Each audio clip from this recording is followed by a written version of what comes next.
What do you mean? I'm not anyone's mom except my cat. Ew, good morning. That's Roxy.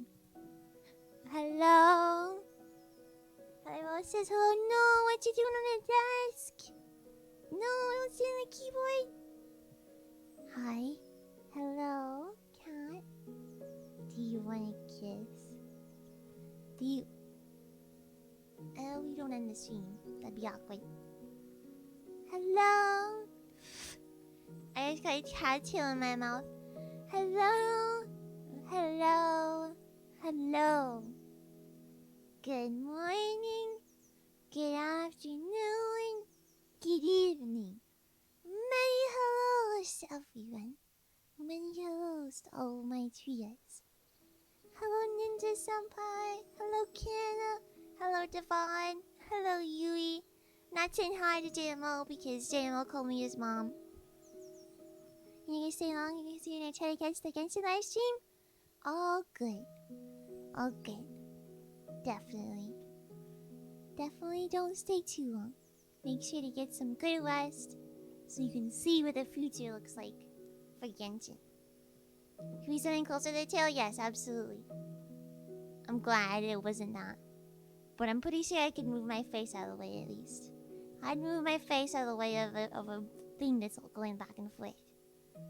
Today, I will read everyone bedtime stories because we are all sleepy children who probably hasn't heard a bedtime story since they were like 5. If they even grew up with bedtime stories. I know not every kid grows up with bedtime stories. Hi, Yark. Hello, hello, hello, hello, hello, hello. I have... How many stories have I prepared? 1, 2, 3, 4, 5, 6, 7, 8, 9, 10, 11, 12, 13, 14, 15, 16, 17, 18, 19, 20. I have 22 stories prepared. But if we get through 22 stories, then I have some extras prepared, but I'd have to like use my brain a little bit more for them. So we'll see how we go. Hopefully we'll enjoy ourselves. I'm not cute, so I don't know who you're asking, right? You'll have to ask someone else if you're trying to talk to me. Only bedtime stories for me? I see. I'm sorry to hear that. I'm pretty sure I heard bedtime stories as a kid. Not always, but I'm sure that I had at least one. No! Think of it like an audiobook, okay? Think of it like an audiobook. You can listen. It's like some people sleep to background noise or whatever, you know? Like some people listen to like rain sounds, or they'll leave their YouTube videos open and they'll have autoplay on, and they'll wake up to construction videos, that sort of thing. In this case, it's like you guys leaving Twitch open and falling asleep that way. I'm already falling asleep as is, so if I fall asleep like mid chatting, don't judge me. It's working too well. You do that? Yeah, exactly. It's always a joke that like someone wakes up to construction away, and I don't understand how that is. I think I've only fallen asleep watching videos once, and it was actually listening to music. So I don't know if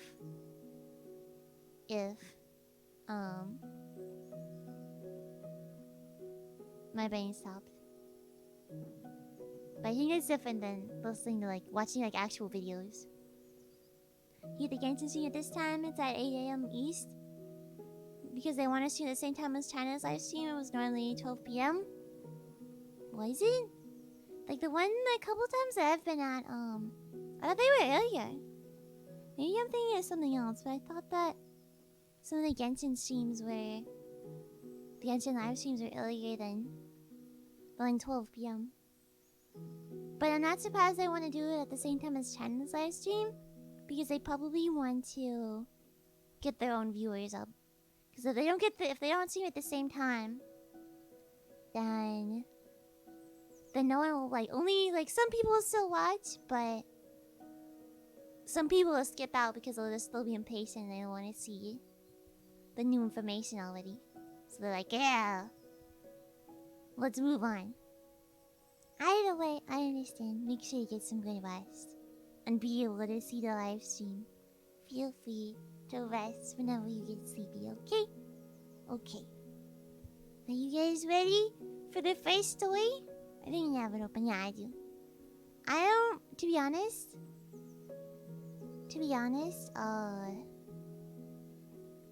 I don't remember the last time I read fairy tales. Looks like the last time I read a fairy tale was in, like, early May. I see close this. But yeah, it's been a while. Hi, Swiss! Hello, hello, hello, hello, hello, hello.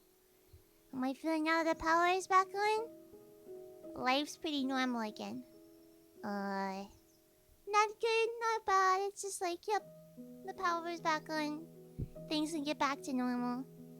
I get a stream tomorrow as well at the same time, but other than that, that's like, no, nothing different. So it's all good. There's nothing bad about it. Yes. Good afternoon, good evening, good morning. Good morning, good afternoon, good evening. Good evening, good afternoon, good morning, etc, etc, etc. Yes, hello. Hello, hello, hello, hello, hello. I don't remember what the story is like. Some of the stories I added to the list, I remember. But like this first story... Good midnight, yeah, good midnight. My power was out? Yes. That's why I didn't stream yesterday. If my power wasn't out, then I would have streamed yesterday. So that's why I skipped it. I sent a post about it on Twitter, warning what happened. I don't skip streams. I can't speak. I don't skip streams. You cut my power. I didn't realize you were a whole thunderstorm, Swiss. But yes. There was really bad. There was a severe thunderstorm for like 6 hours or something. It was comfy to listen to, and I went out in the rain for a while, and I got like my hair was soaked through and my clothes were soaked through, and I stayed out in the rain for a while and I watched the lightning.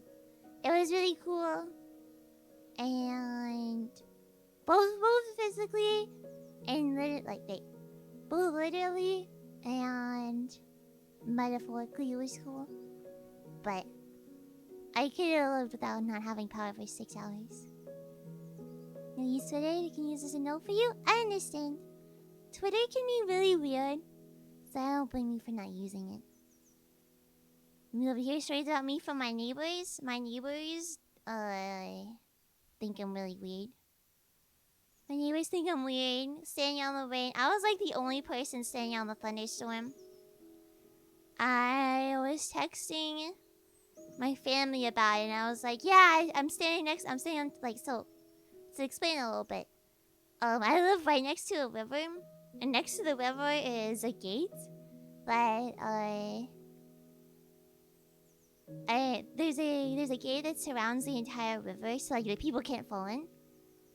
Or at least on the side that I live on, there's a gate so people don't fall in. I don't know why they put it there, because it was never a problem, but I guess it was because,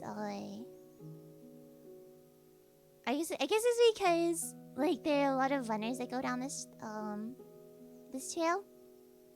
So they put a gate there so people don't, like, trip and fall in. Or, like, cut themselves on the rocks. But I was like, texting my family, like, yeah, I'm gonna go stand on top of the hill near the river. Like the slope or whatever to the river. And they're like, next to the gate? And I'm like, yeah, next to the gate. I want to be able to see the lightning better. And like, you're gonna get electrocuted. You're standing next to the middle. I'm like, it's fine. I can see the lightning better from here. And they're like, no! I'm like,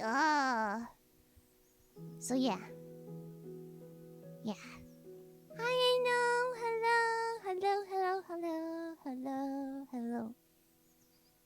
You an engineer? I'm not cute, so your green energy reactor isn't gonna work. Unfortunately. You're not an engineer yet, but it definitely won't work. I've got to call the weirdos out again. On the raid again. Yeah, basically.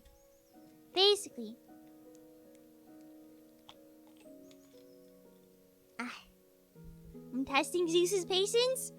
There was, when I was standing out there, the coolest bit of lightning was on like one end of the street, the block that I live on.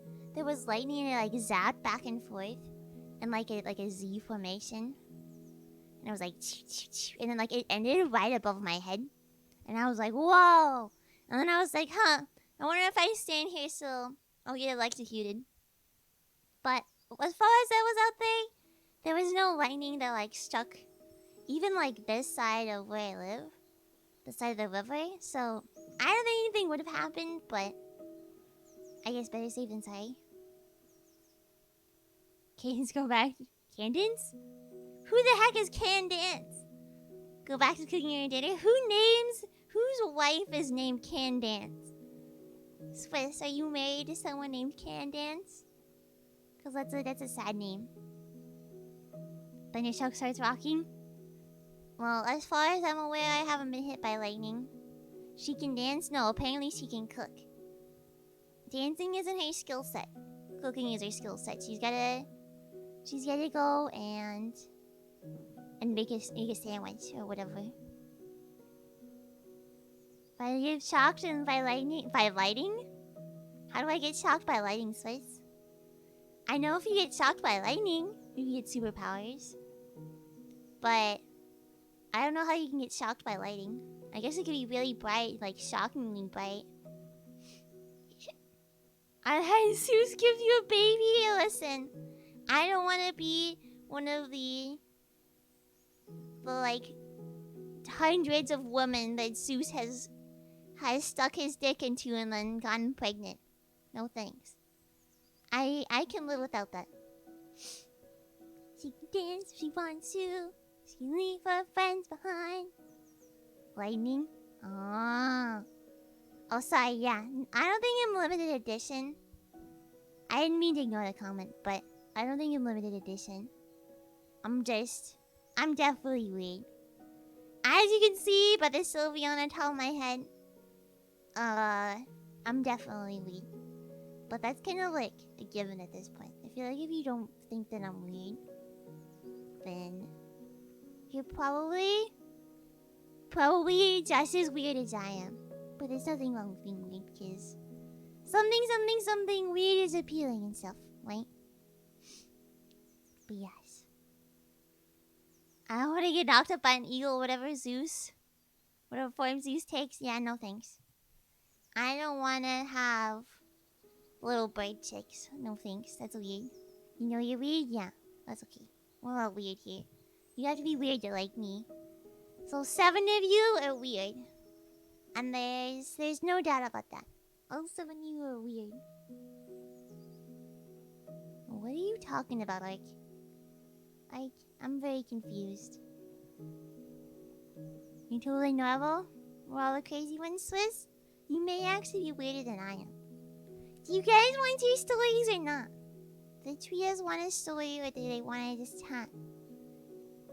Because I thought I was here for stories. For some well, not actually cheesy. For usually some of these are depressing. I don't remember if this is a depressing one. Let me see.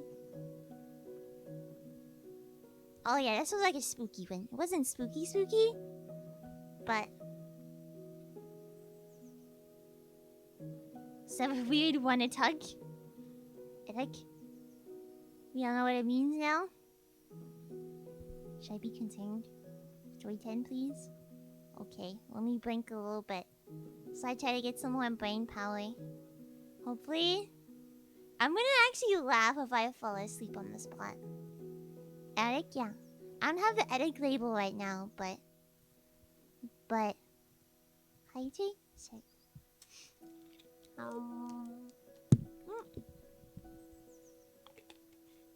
Sorry, I didn't mean to smack the mic. Alright. This fairy tale is literally called a story. So far, all I've read are Hans Christian Andersen stories. And we're still reading Hans Christian Andersen stories. There's so many of them.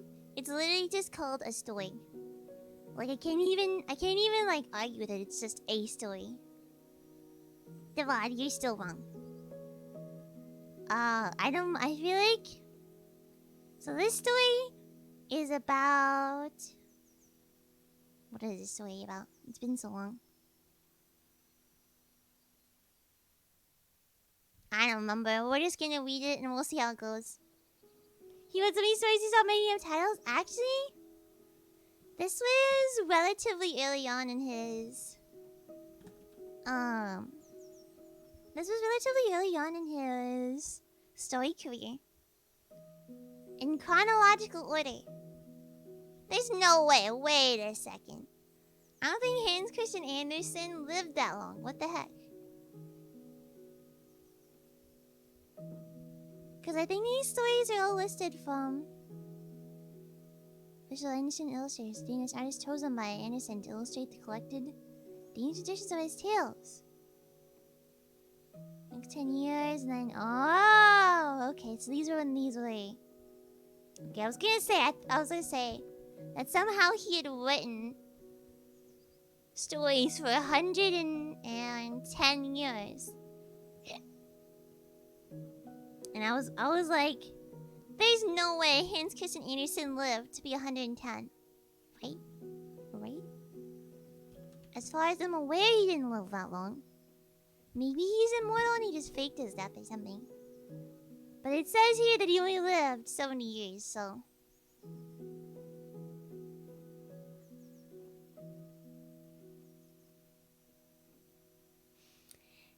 Divide. I'm not anyone's mommy.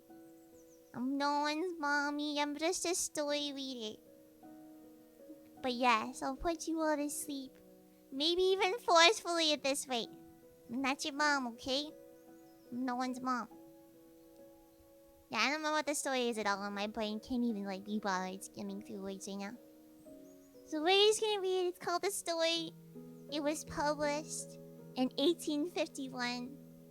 So, you know, 170 some years ago. That's not too long ago. Guys, ready? Bong to sleep your fun with this? I think you would suffer a concussion. So probably,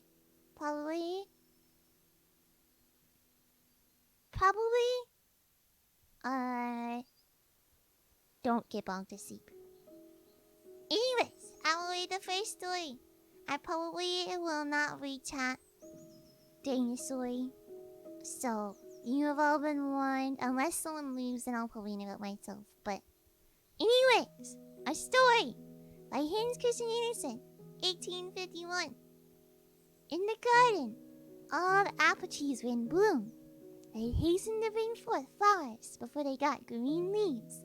In the yard, all the ducklings walked up and down, and the cat too. It basked in the sun and licked the sunshine from its paws. When one looked at the fields, how beautifully the corn stood in green it shone, without comparison. And there was a twittering and fluttering of all the little birds, as if the day were a great festival. And so it was, for it was Sunday. All the bells were ringing, and all the people went to church, looking cheerful and dressed in their best clothes.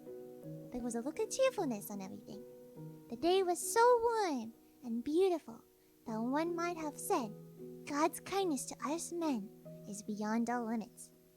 But inside the church, the pastor stood in the pulpit and spoke very loudly and angrily. He said that all men were wicked, and God would punish them for their sins. That the wicked, when they died, would be cast into hell to burn forever and ever. He spoke very excitedly, saying that their evil properties or propensities would not be destroyed, nor would the fire be extinguished, and they should never find rest. That was terrible to hear, and he said in such a tone of conviction. He described hell to them as a miserable hole where all the refuse of the world gathers. There was no air beside the hot burning sulfur flame, and there was no ground under their feet. They, the wicked ones, sank deeper and deeper, while eternal silence surrounded them. It was dreadful to hear all that, for the preacher spoke from his heart, and all the people in the church were terrified. Meanwhile, birds sang merrily outside, and the sun was shining so beautifully warm. It seemed as though every little flower said, God, thy kindness towards us all is without limits. Indeed, outside it was not at all like the pastor's sermon. The same evening, upon going to bed, the pastor noticed his wife sitting there, quiet and pensive. What does the matter with you? He asked her. What the matter with me is, She said, that I cannot collect my thoughts, and I'm unable to grasp the meaning of what you said today in church, that there are so many wicked people, that they should burn eternally. Alas, eternally, how long? I'm only a woman, and a sinner before God, but I should not have the heart to let even the worst sinner burn forever. And how could our Lord do so, who is so infinitely good, and who knows the wickedness comes without and within? No, I am unable to imagine that, although you say so. It was autumn. The trees dropped their leaves. The earnest and severe pastor sat at the bedside of a dying person. A pious and faithful soul closed her eyes forever. She was the pastor's wife. If anyone should find rest in the grave and mercy before our Lord, he shall do so, said the pastor. He folded her hands and read a psalm over the dead woman. She was buried. 2 large tears rolled over the cheeks of the earnest man in the parsonage. And in the parsonage, it was empty and still, for its sun had set forever. She had gone home. It was night. A cold wind swept over the pastor's head. He opened his eyes, and it seemed to him as if the moon was shining into his room. It was not so, however. There was a being standing before his bed and looking like the ghost of his deceased wife. She fixed her eyes upon him with such a kind and sad expression, as if she wished to say something to him. The pastor raised himself in bed and stretched his arms towards her, saying, Not even you can find eternal rest. You suffer, you best and most pious woman. The dead woman nodded her head, as if to say yes, and put her hand on her breast. Oh, And can I not obtain rest in the grave for you? yes, was the answer. And how? Give me one hair, only one single hair, from the head of the sinner, for whom the fire shall never be extinguished, the sinner whom God will condemn to eternal punishment in hell. Yes, why not to redeem you so easily, you pure, pious woman? He said. Follow me, said the dead woman. It is thus granted to us. By my side, you will be able to fly wherever your thoughts wish to go. Invisible to men, we shall penetrate into their most secret chambers. With sure hand, you must find out him who is destined to eternal torture. And before the rooster crows, he must be found. As quickly as if carried away by winged thoughts, they were in the great city, and from the walls the names of the deadly sins shone in flaming letters: pride, avarice, drunkenness, wantonness, in short, the whole 7-colored bow of sin. Yes, then, I believed as I knew it, said the pastor, and living those who are abandoned to the eternal fire. And they were standing before the magnificently illuminated gate. The bronze steps were adorned with carpets and flowers, and dance music was sounding throughout the festive halls. A footman dressed in silk and velvet stood with a large silver-mounted rod near the entrance. Our ball can compare favorably with the king's, he said, and turned with contempt towards the gazing crowd and sheep. What he thought was sufficiently expressed in his features and movements. Miserable beggars! Who are looking in? You are nothing in comparison to me. Pride, said the dead woman. Do you see him? The footman? Asked the pastor. He's but a poor fool. Wait, I'm sorry, wrong place. The footman? He is but a poor... Wait. I'm losing my spot. The footman? Asked the pastor. He's but a poor fool, and not doomed to be tortured eternally by fire. Only a fool, it sounded through the whole house of pride. They were all fools there. Then they flew within the 4 naked walls of the miser. Lean as a skeleton, trembling with cold and hunger, the old man was clinging with all his thoughts to his money. They saw him jump up feverishly from the miserable couch and take a loose stone out of the wall. There lay gold coins in an old stocking. They saw him anxiously feeling over an old ragged coat, in which pieces of gold were sewn, and his clammy fingers trembled. He is ill. This is madness, a joyless madness, besieged by fear and dreadful dreams. They quickly went away and came before the beds of the criminals. These unfortunate people slept side by side in long rows. Like a ferocious animal, one of them rose out of his sleep and uttered a horrible cry, and gave his comrade a violent dig in the ribs with his pointed elbow. And this one turned round in his sleep. Be quiet, monster! Sleep! This happens every night! Every night, repeated the other. Wait. Every night, repeated the other. Yes, every night he comes and tortures me. In my violence I have done this and that. I was born with an evil mind, which has brought me hither for the second time. But I have done wrong. If I have done wrong, I suffer punishment for it. One thing, however, I have not yet confessed. While I came out a little while ago, passed through the yard of my former master, evil thoughts rose within me when I remembered this and that. I struck a match a little bit on the wall. Probably came a little too close to the thatched roof. All burned down. A great heat rose, just sometimes overcomes me. I hope myself to rescue cattle and things. Nothing alive burnt, except a flight of pigeons, which flew into the water, and the yard dog, of which I had not thought. One could hear him howl out of the fire, and this howling I can still hear when I wish to sleep. When I have fallen asleep, the great rough dog comes and places himself upon me, and howls and presses and tortures me. Now listen to what I tell you. You can snore. You were snoring the whole night. I hardly wait, what? And I hardly a quarter of an hour. And the blood rose to the head of the excited criminal. He threw himself upon his comrade and beat him with his clenched fist. That's a typo. With his clenched fist in the face. Wicked Mads has become mad again, they said among themselves. The other criminals seized him, wrestled with him, and bent him double, so that his head rested between his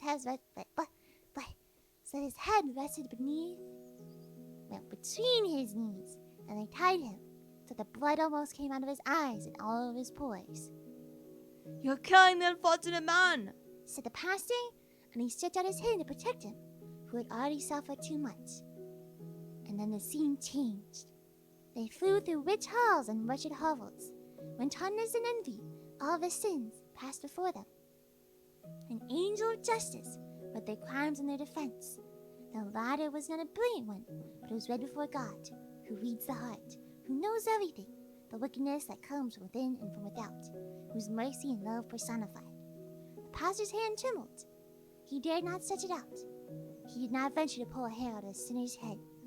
And tears gushed from his eyes like a stream of mercy and love, the cooling waters of which extinguished the eternal fire of hell. Just then, the rooster crowed. Father of all mercy, grant thou to her the peace I was unable to procure for her. I have it now, said the dead woman. I can't read because of my phone. It was your hard words, your despair of mankind, your gloomy belief in God and His creation, which drove me to you. Learn to know mankind. Even the wicked one lives a part of God, and is extinguished and conquers the flames of hell. The pastor felt a kiss on his lips. A gleam of light surrounded him. God's bright sun shone into the room, and his wife, alive, sweet, full of love, woke him from a dream which God had sent him. The year end. Yay! The wife's not dead. Waifu did not die.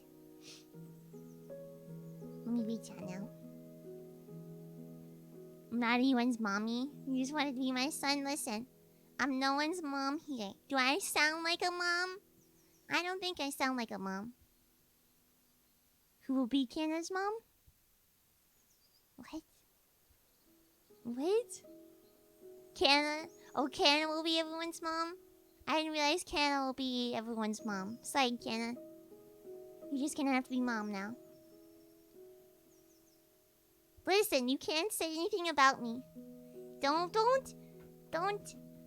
Listen, don't take advantage of a situation. You hex. Don't take advantage of the situation. Yes, there was a beatdown. The criminals had a bit of a scuffle. But yes, the waifu lived. The pastor learned his lesson. Hi, Nemo Mama. Hello. Hello. Hello. Good morning. Good afternoon. Good evening. Many hellos to you, Nemo Mama. Many hellos. You take advantage of any situation? I feel like you wouldn't take advantage of every situation, just most. But this, that was the first story. You love the cute eyes on my head? All the cute Eevees? Yes. Thank you. I'm glad you're enjoying the decorations. We got some Eevee figurines. Eeveelutions. We got an Espeon. We got a Leafeon. We got a Glaceon. And we got a Sylveon. If anyone wants another Eeveelution on the table, I'll probably start replacing some. Sylveon stays though, because favoritism. You can't escape favoritism. That was the first story though. I hope you guys enjoyed it. The next one is... I can't see. Does this thing?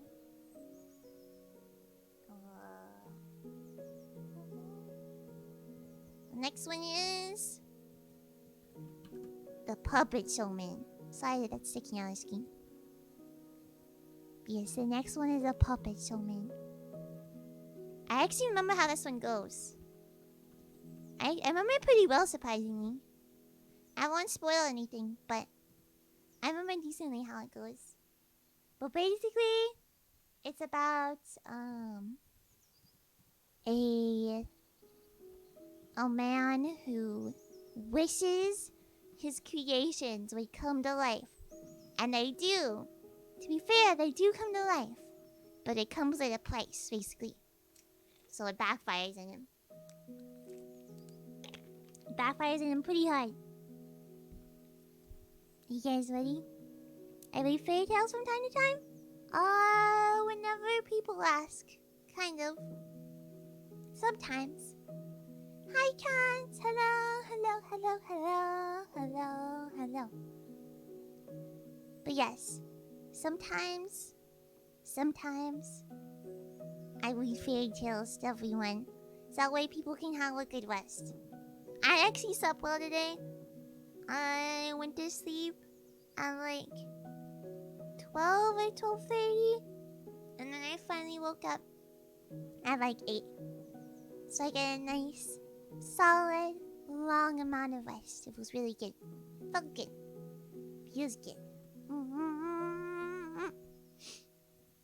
But yes, I hope all of you slept well the last time you slept. And if you're going to bed soon, then I hope you end up sleeping well after stream or during stream or whenever. It is good. It is very, very good. You're right. You're right. I think because I slept so well that I'm still really sleepy. Like, that's why I'm kind of out of it. I keep, like, checking in and out. This is nice. You heard many good things about it? Yeah, same. Same here, actually. I know that's kind of crazy, though. Might seem kind of unbelievable, but same here. Are all of you ready for the Puppet Showman? Are you ready to listen to another story? Eventually I will run out of voices, so if I start reusing voices, then I'm sorry. I try, but... Oh, thank you for the follow, 7. Wait. The 7... Oh, thank you for the host. Thank you. Hello. Hello. I'm not sure to say your name. It's like the 7... It's like B7HF8. I'm not sure to say it. You're welcome to tell me how you say it. But either way, greetings. Hello. From my stream, from my avatar, thank you. Thank you so very much. Thank you. I appreciate it. Hello. I I hope you've had a good night so far. It's lovely to meet you. I'm not cute. Don't say that. Don't listen to him. He's being a miscreant, okay? Don't listen to him. I'm not cute. Anyways, chat is ready. I will read the next story. Like I said, it's about it's about someone who wants their puppets to come alive, and it never works out as well they do. I'll take your drink though, thank you. You can't listen to that to read you. You're not wrong. But that doesn't mean I like that you're not wrong. I'm not cute. No, you're not supposed to agree. Listen. None of you are supposed to say no! I'm not the cute. I'm not cute. I'm not a cutie. I'm just a PNG tuber that does stuff. Yeah. Next story. The Puppet Showman. Also by Hans Christian Andersen. There's a trend here. They're all by Hans Christian Andersen. This time was also written, or at least published, in 1851. On board, and as a reminder, I will read chat in a bit. On board a steamer, I once met an elderly man with such a merry face that, if it was really an index of his mind, he must have been the happiest fellow in creation, and indeed he considered himself so, if I heard it from his mouth. He was a Dane, the owner of a traveling theater. He had all his company with him in a large box, for he was the proprietor of a puppet show. His inborn cheerfulness, he said, had been tested by a member of the Polytechnic Institution, and the experiment had made him completely happy. I did not at first understand this, but afterwards he explained the whole story to me, and here it is. I was given a representation, he said, in the hall of the posting office in the town of Slagels. There was a splendid audience, entirely juvenile excepting two respectable matrons. All at once, a person in black, of student-like appearance, entered the room and sat down.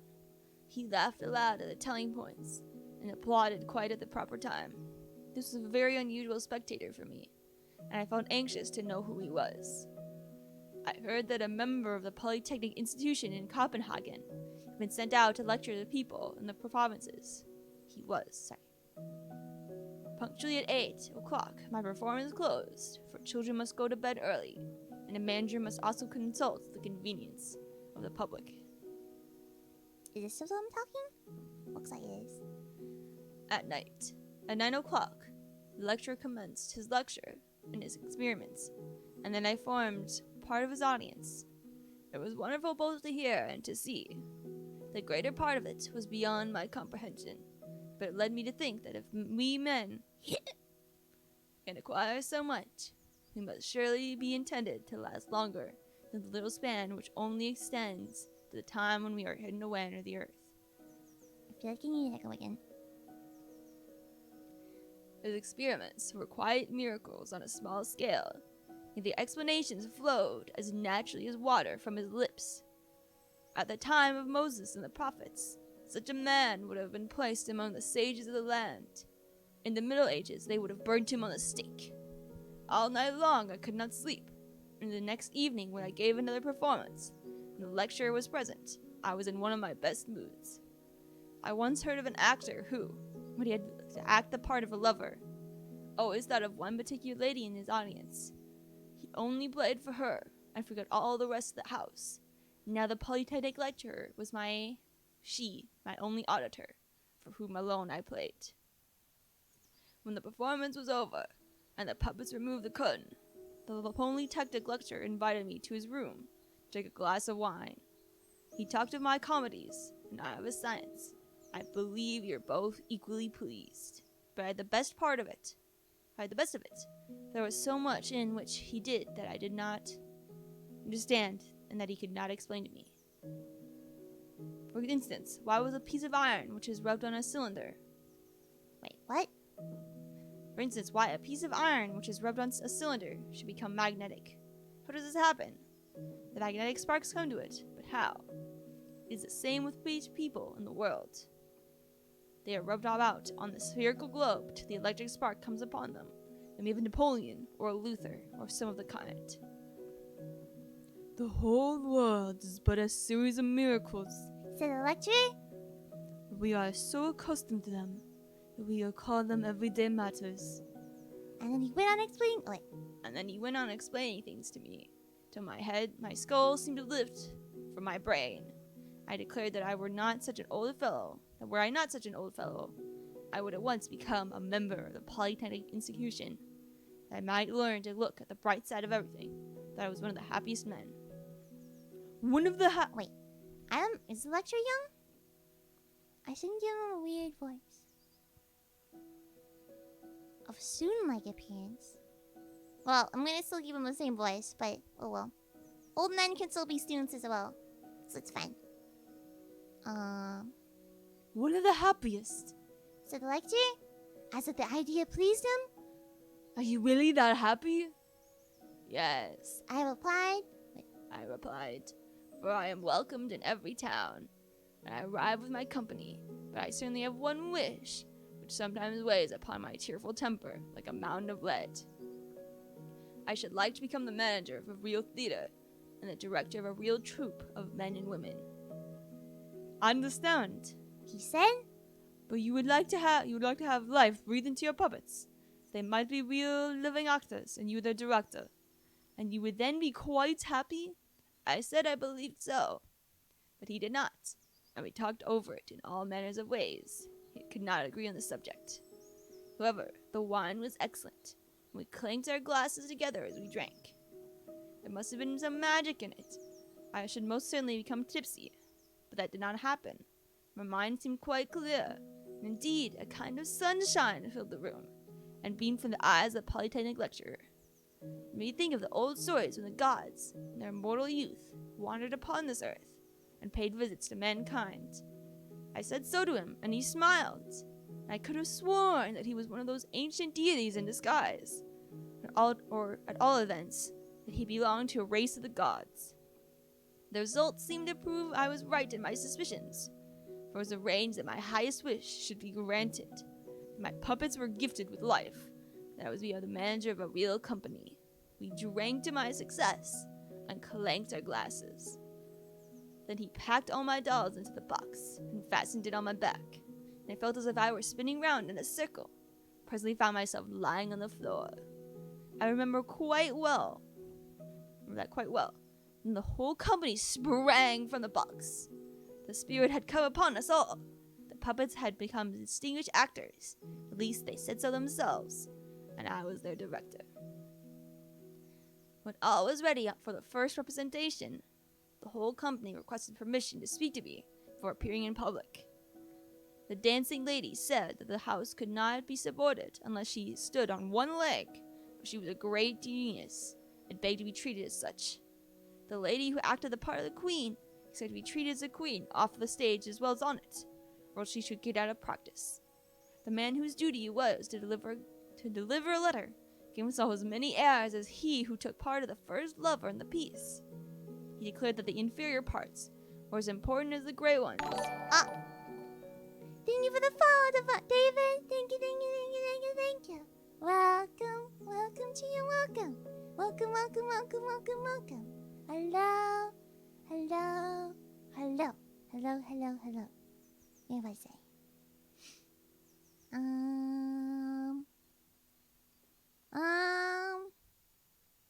What do I say?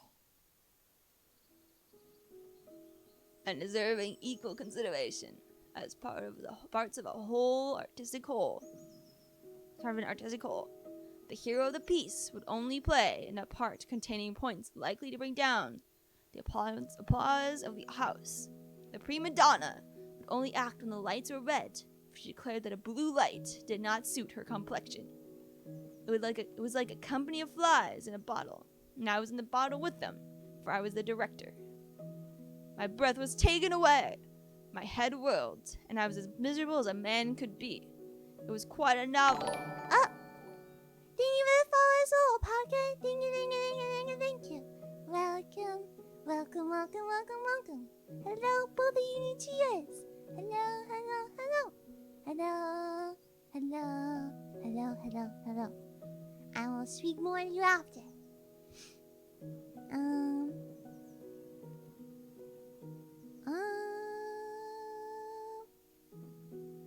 trying to figure out what I want this. I was miserable as a man could be. It was quite a novel. A strange set of beings among them who I now found myself in. I only wished I had had them all in my box again, and that I'd never been their director. So I told them all roundly that, after all, they were nothing but puppets. And then they killed me. They killed me! After a while, I found myself lying on my bed in my room. But how I got there, how I got away at all from the Polytechnic professor. He may perhaps know, but I don't. The moon shone upon the floor, the box lay open, the dolls were all scattered about in great confusion, but I was not idle.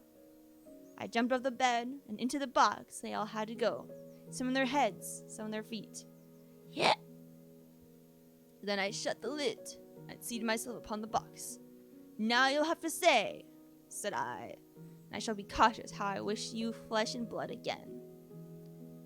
I felt quite light, my cheerfulness had returned, and I was the happiest of mortals. The Polytechnic professor had fully cured me. I was happy as a king, went to sleep on the box. Next morning, correctly speaking, it was noon, for I slept remarkably late that day. I found myself still sitting there, in happy consciousness. My former wish had been a foolish one. I inquired for the Polytechnic professor, but he had disappeared like the Greek and Roman gods. From that time, I had been the happiest man in the world. I am a happy director, for none of my company ever grumble, nor the public either, for I always make them merry. I can arrange my pieces just as I please. I choose out of every comedy what I like best, and no one is offended. Plays that are neglected nowadays by the great public ran after 30 years ago and listened till the tears ran down the cheeks of the audience. These are the pieces I bring forward. I place them before the little ones, who cry over them as Papa and Mama used to cry 30 years ago. But I make them shorter, for the youngsters don't like long speeches. If they have anything mournful, they like it to be over quickly. The end! The end, the end, the end. So yes, it was about basically careful what you wish for and all that fun stuff. Hello, new members. Hello, cheers. Hello, hello, hello. How are all of you doing? David, Alpaca, 7H, everyone else. How is everyone doing today? The story is over. I am not cute. I am not cute. Hi, Zoe. Yes, we were reading fairy tales. We will still be reading fairy tales. You get smaller earphones so you can use your headphones better. Or you can add rain sound on top of this. I would put in rain sounds, but then I'd probably fall asleep. So I don't think that's a good idea for me. I gotta stay awake for this. But yes, I'm glad the vibe is good. I'm not cute. There's no cuteness overload. Hi, Joker. Yes. Hello, General Kenobi. Except with a different voice.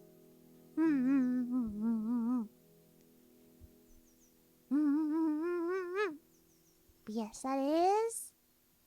Imagine me falling asleep on a stream. It would be tragic. It'd probably be really funny, but it'd be tragic. I know sometimes I talk in my sleep, so I feel like I'd say some really dumb stuff. Especially because I always dream when I take a nap. So like I'd be mumbling about whatever dream I had. And it would be kind of weird. It would be weird to me. You guys would probably think it was funny or something, but it would be weird to me. So I'm hoping that we don't have to worry about that. But yeah, that's not viewer goals, okay? No viewer goals. I actually tested it the other day, because sometimes I get really sleepy. And I was like, maybe I can like stream from bed at some point. Like I won't actually be in bed, but like maybe I can like lay in bed and I can take my phone with me, and then like I can relax. But my phone, my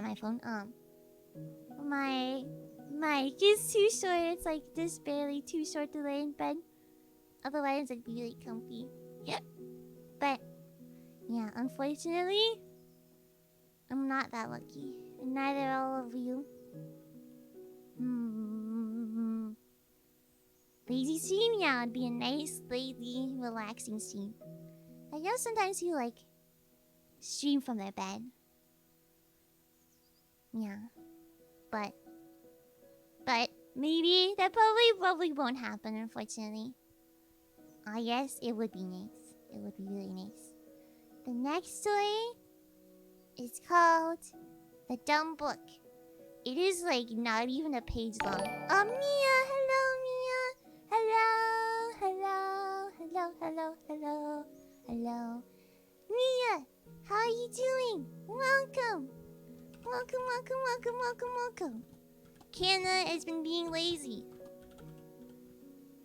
JMO, were you also part of Mia's stream as well? It's too late, Kanna. It's too late. But yes, you were playing Genshin, I see. You were playing Genshin. How was Genshin? What'd you do today? Did you finish up the event? Or did you do Abyss? Oh, I assume most people have done Abyss by this point. I meant to do Abyss yesterday, but then the thunderstorm was maybe not. I'm reasonably, I thought you were Mia's mod or something. So I have a feeling that you were. You finally did AR-15 instead of you. Congrats! Congrats! Eula is a nice cryo character. She's not for me, but she's a good cryo character. Yeah, mod, yeah, I thought you mentioned that. I hope you were being a good mod and behaving. Make sure to behave, okay? All of you must behave at other streams. I'll somehow find out if you weren't behaving. Got it. But yes, congrats, Mia, congrats. What's your next goal? In Genshin? My goal is AR-55, of course. But I think I'm a few weeks off of that. She was using you to carry her in Genshin, so the same as always. She was playing with her bots. She wasn't using you. She was playing with you. You have it off, okay, Devon. Have a nice rest. Sleep super well. I hope these stories helped. And hopefully, I'll see you tomorrow. Okay? Goodbye.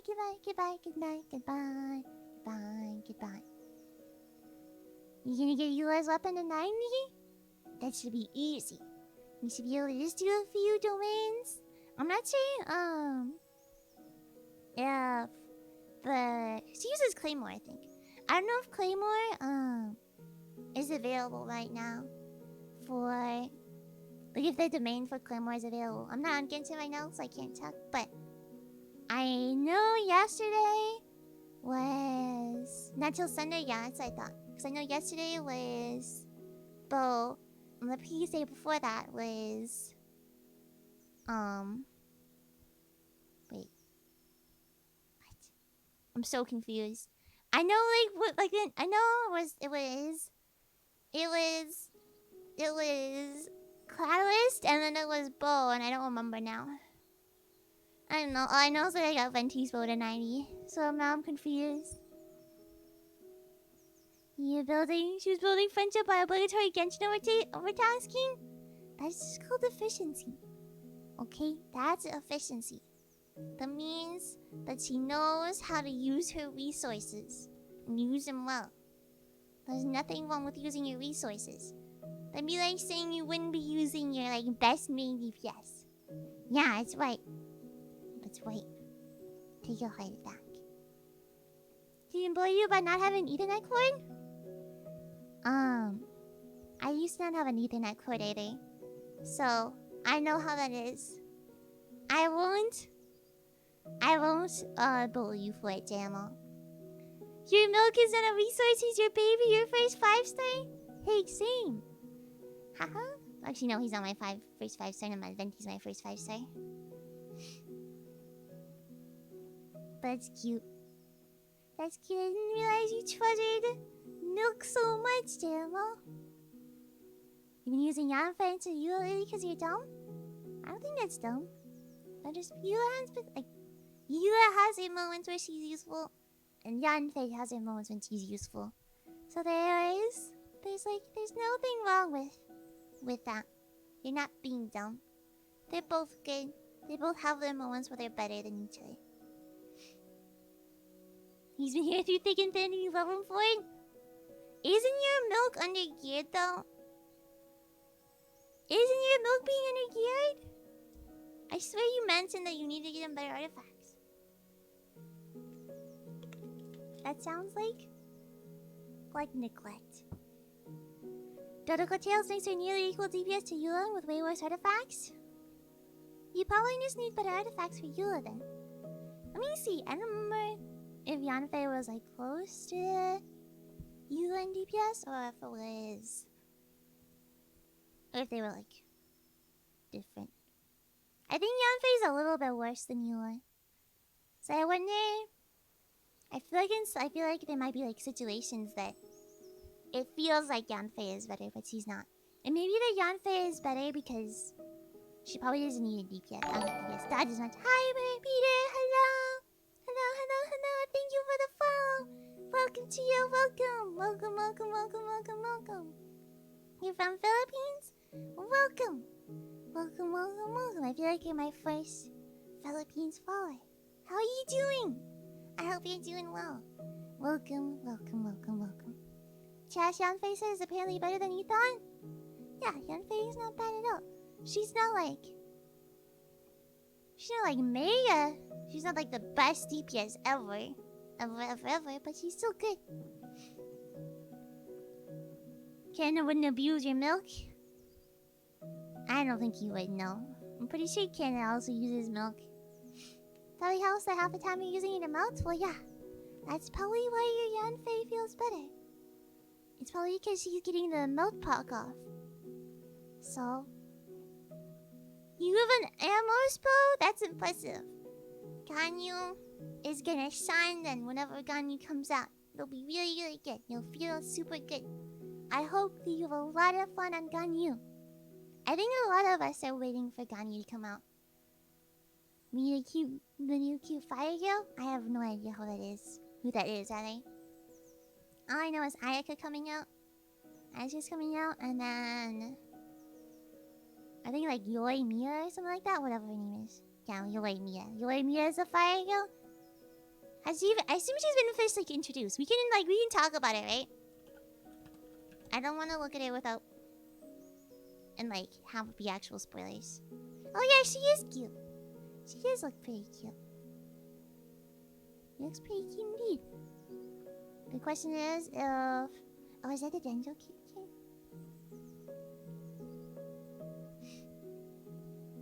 Bal gang? Yeah, I'm waiting for Bal as well. Yoimiya is cute, but... I'm not gonna go for her. She does look pretty cute though, I see her. She do be looking cute. Oh, her background is like fun as well. She's official? Okay. Okay, good. Thank goodness. I didn't want to put her on the screen and have and get myself roasted for it. Ta-da!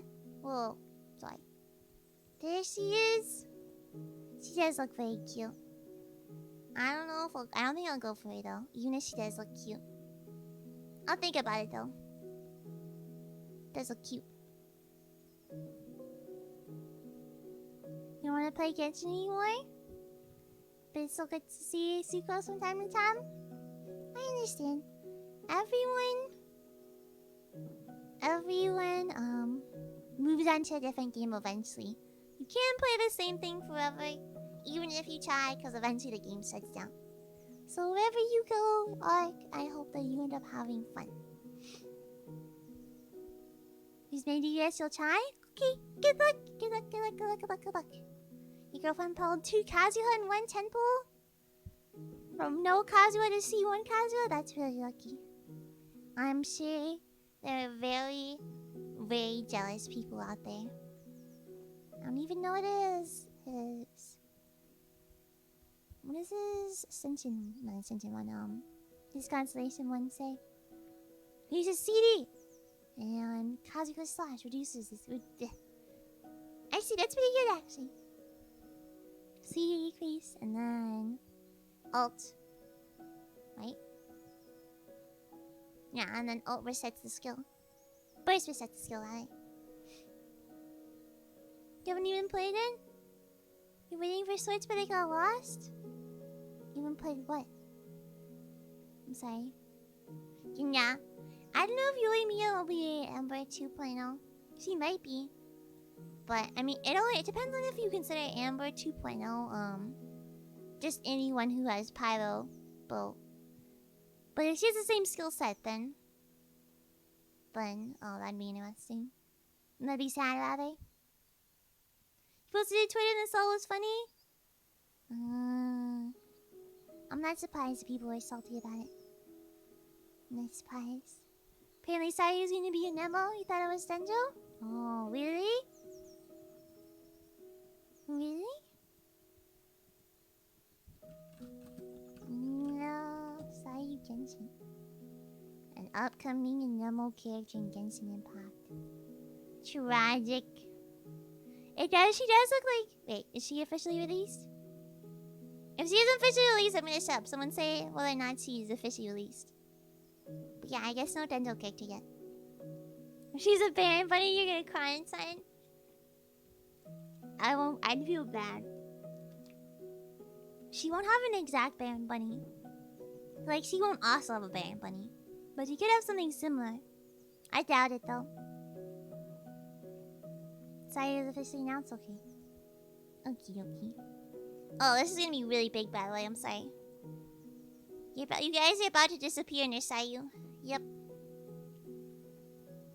There she is. Sayu. Another small waifu to add to the addition. Another additional small waifu.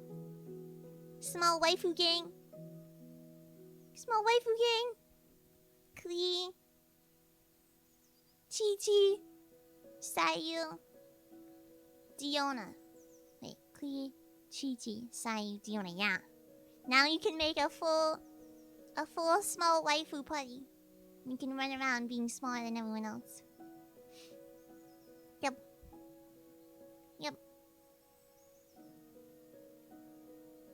Super Piggy Baron Bunny. Maybe. It's called Super Boss Bunny and he explodes twice when shot. That'd be so sad. Is it Claymore user? You ready to see your string that's like the tiniest it's ever been?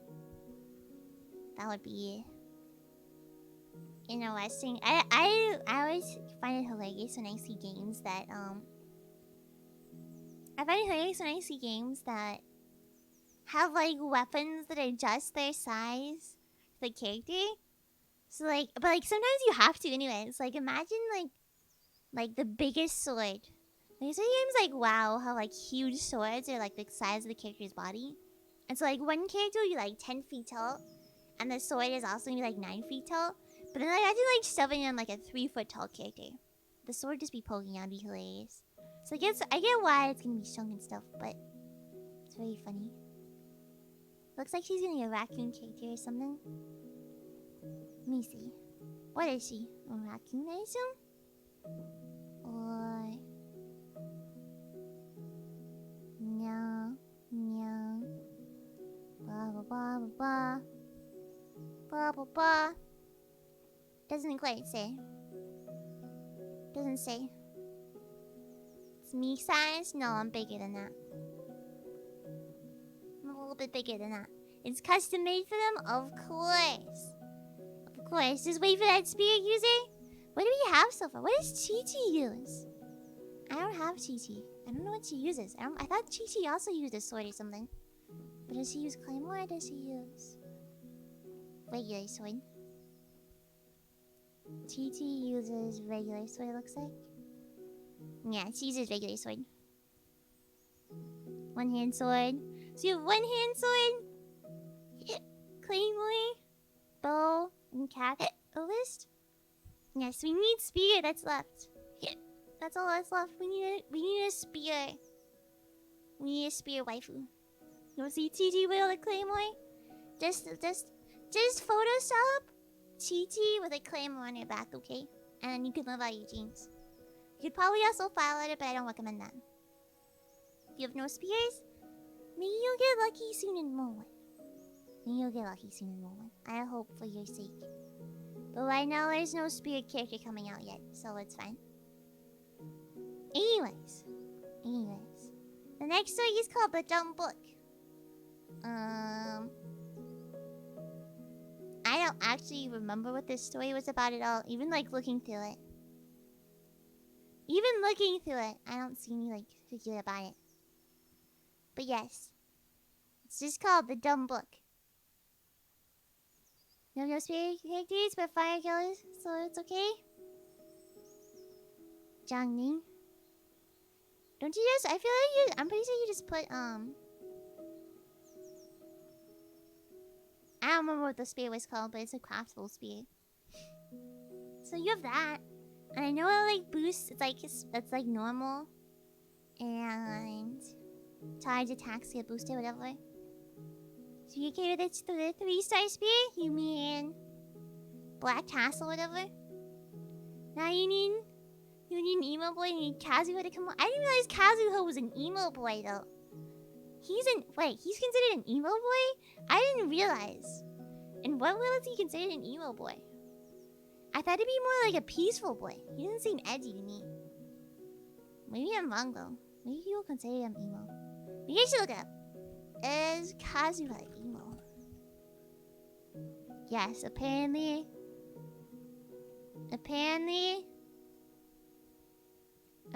people consider Everyone knows emo boys, so that's what I thought, but people are calling Kazuha emo as well. So what? Ready to respond to DMs? I don't think most people will mind that much if you don't respond to DMs. Sometimes people get busy. The only people who mind when you don't respond to DMs are really impatient people or jerks. Like I know some people who struggle with. Like I know some people who hate when you don't respond to their DMs. Yeah, I know some people do mind, but I don't get why. That feels like a sign of impatience to me, or like lack of understanding. I guess it depends on whether or not it's like an important matter. I guess if it's an important matter, then it's fine. But like, if someone forgets to respond to you saying, "Hey, I had a piece of chicken today," or whatever it was, whatever you say, text them, then you need to chill. They just gotta chill out a little bit, okay? Stand in some water. Go stand in a cold shower, okay? And then feel better. Chicken? I didn't have chicken today, just to clarify. This is the first food that... It was like the first thing that came to mind. But the first random and completely dumb thing to say. But yeah. Anyways, I will now read the next story. The Dumb Book. Also by Hans Christian Andersen. 1851. In the high road, which led through a wood with a what? Through a wood. Oh, like through the woods. Through the woods stood a solitary farmhouse. The road, in fact, ran right through its yard. Go away, fly. Go away. The sun was shining. Now the windows were open. But in the house, people were very busy. In the yard, in an arbor form. What the heck is an arbor? What? An arbor is... That's not helpful. Define arbor. An arbor is a shady garden alcove with sides and a roof formed by trees or climbing plants trained over a wooden framework. So it's like one of those arch things or whatever. Good night, Mia. Good night. It was nice seeing you. Thank you so much for the read. I hope I'll see you later. I'll be able to catch one of your later streams. Good night.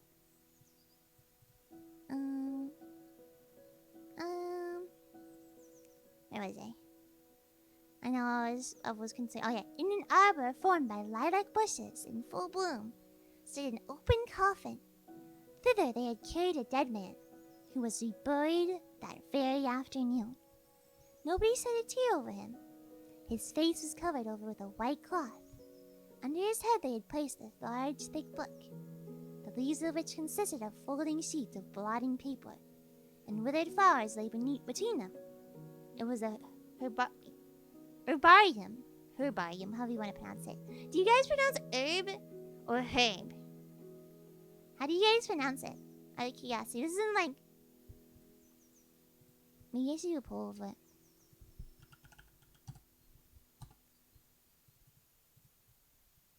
Do you pronounce herb? Pronounce herb with or without the H? Yes? Yes? And no. Alright, have fun. Respond to the poll, I'm curious.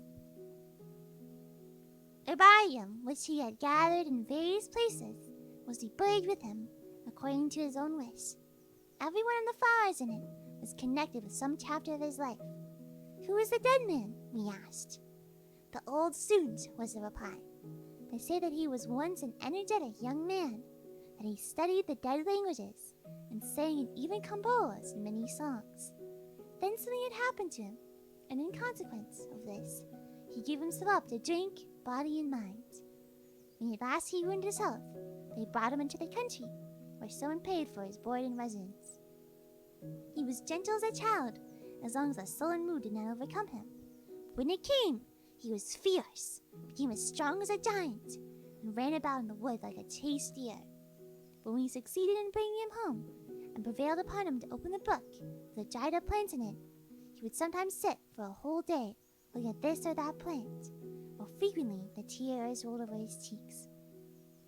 God knows what was in his mind, but he requested us to put the book into his coffin, and now he lies there. In a little while the lid will be placed upon the coffin, and he will have sweet rest in the grave. The cloth which covered his face was lifted up. The dead man's face expressed peace. A sunbeam fell upon it. A swallow flew with the swiftness of a sparrow in the arbor, turning in its flight and twittering over the dead man's head. What a strange feeling it is! Surely we all know it. To look through old letters of our young days. A different life arises out of the past, as it were, with all its hopes and sorrows. How many of the people with whom in those days we used to be on intimate terms appear to us as if dead, yet they are still alive. Only we have not thought of them for such a long time. We imagined we should retain our memories forever, and share every joy and sorrow with them. The withered oak leaf in the book here recalled the friend, the schoolfellow, who was to be his friend for life. He fixed the leaf to the student's cap in the green wood, when they vowed eternal friendship. Where does he dwell now? The leaf is kept, but the friendship does no longer exist. Here is a foreign hothouse plant, too tender for the gardens of the north. It is almost as if its leaves still smelled sweet.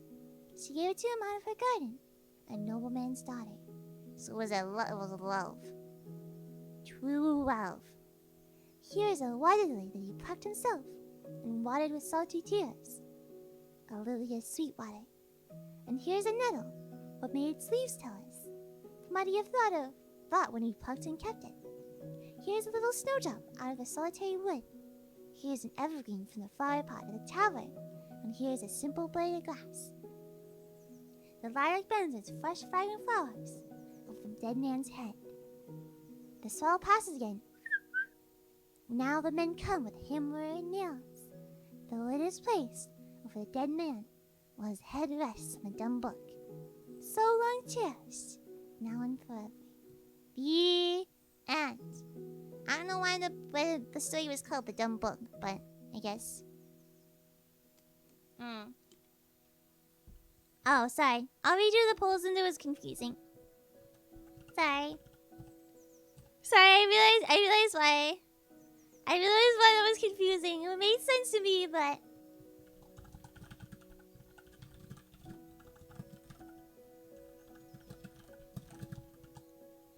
Okay, I'll redo it.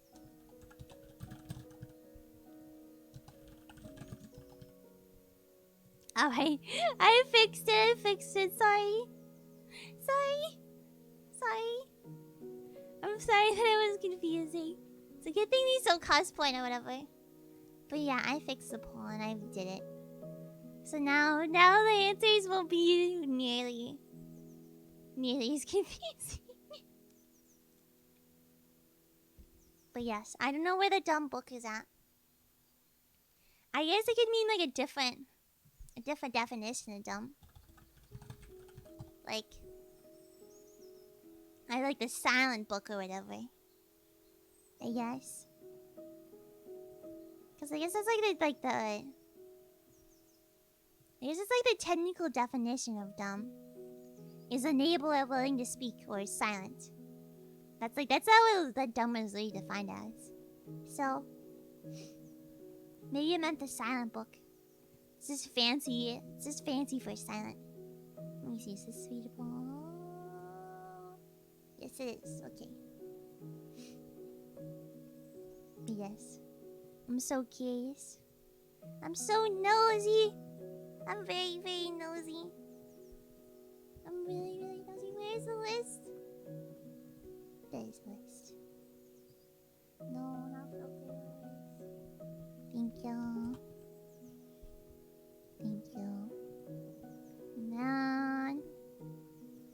And the next story is called the old hiccup, apparently. The Old Gravestone with a dash in the middle, because that's how the text is written. He's realized he clicked the wrong answer. It's okay. I'll use my brain to properly register it. So I pronounce it without the H, so it's more like 2 for 2. I say herb, but apparently half of us say herb, and the other half of us say herb. Language is weird, because both of them are correct as well. That's the weird part. Like, no matter where you look, it's still right. Like, it's just a matter of where you were born, I guess. I don't know how people pronounce it in my region, because I moved, but I think it's very interesting. That brings me great curiosity. Very great curiosity. Anyways, the next story is called The Old Gravestone. It's probably about a gravestone. Just a wild guess, but it's probably about a gravestone. I don't know what you guys think though. Might be about like a flower or something. It is interesting. I find a lot of things interesting. I find a lot of really small things interesting. But I don't want to get into that. It's about a dog? Okay. Yep, okay, it'll be about a dog then. Probably about a bike. It's about a dog's bike. Maybe the dog is riding a bike. That would be an interesting story. How I taught my dog how to ride a bike. The story. Yep. I assume you can train a dog to like at least stand on a bike. A bike riding a dog? Oh, okay. Sorry. I shouldn't have assumed though. I assumed incorrectly. Alright. Next story. The Old Gravestone. Also by Hans Christian Andersen. 1852 this time though. And a house with a large courtyard in a provincial town at that time of year in which people say the evenings are growing longer. A family circle would gather together at their old home. A lamp burned on the table, although the weather was mild and warm, and the long curtains hung down before the open windows, and without the moon shone brightly in the dark blue sky. But they were not talking of the moon, but of an large old stone that lay below in the courtyard not very far from the kitchen door. The maids often laid the clean copper saucepans and the kitchen vessels on the stone, that they might dry in the sun, and that the children were fond of playing in it. It was, in fact, an old gravestone. Yes, said the master of the house. I believe some stone came from a graveyard in the old church of the Covenant, which was pulled down, and the pulpit, the monuments, and the gravestone sold. My father bought the latter, some of which were cut in two and used for paving stones. That one stone was preserved whole and lay in the courtyard. Anyone Anyone can see that that is a gravestone. said the eldest of the children. The representation of an hourglass and part of the figure of an angel can still be traced, but the inscription beneath it is quite worn out, except the name Preben, and large S close by it.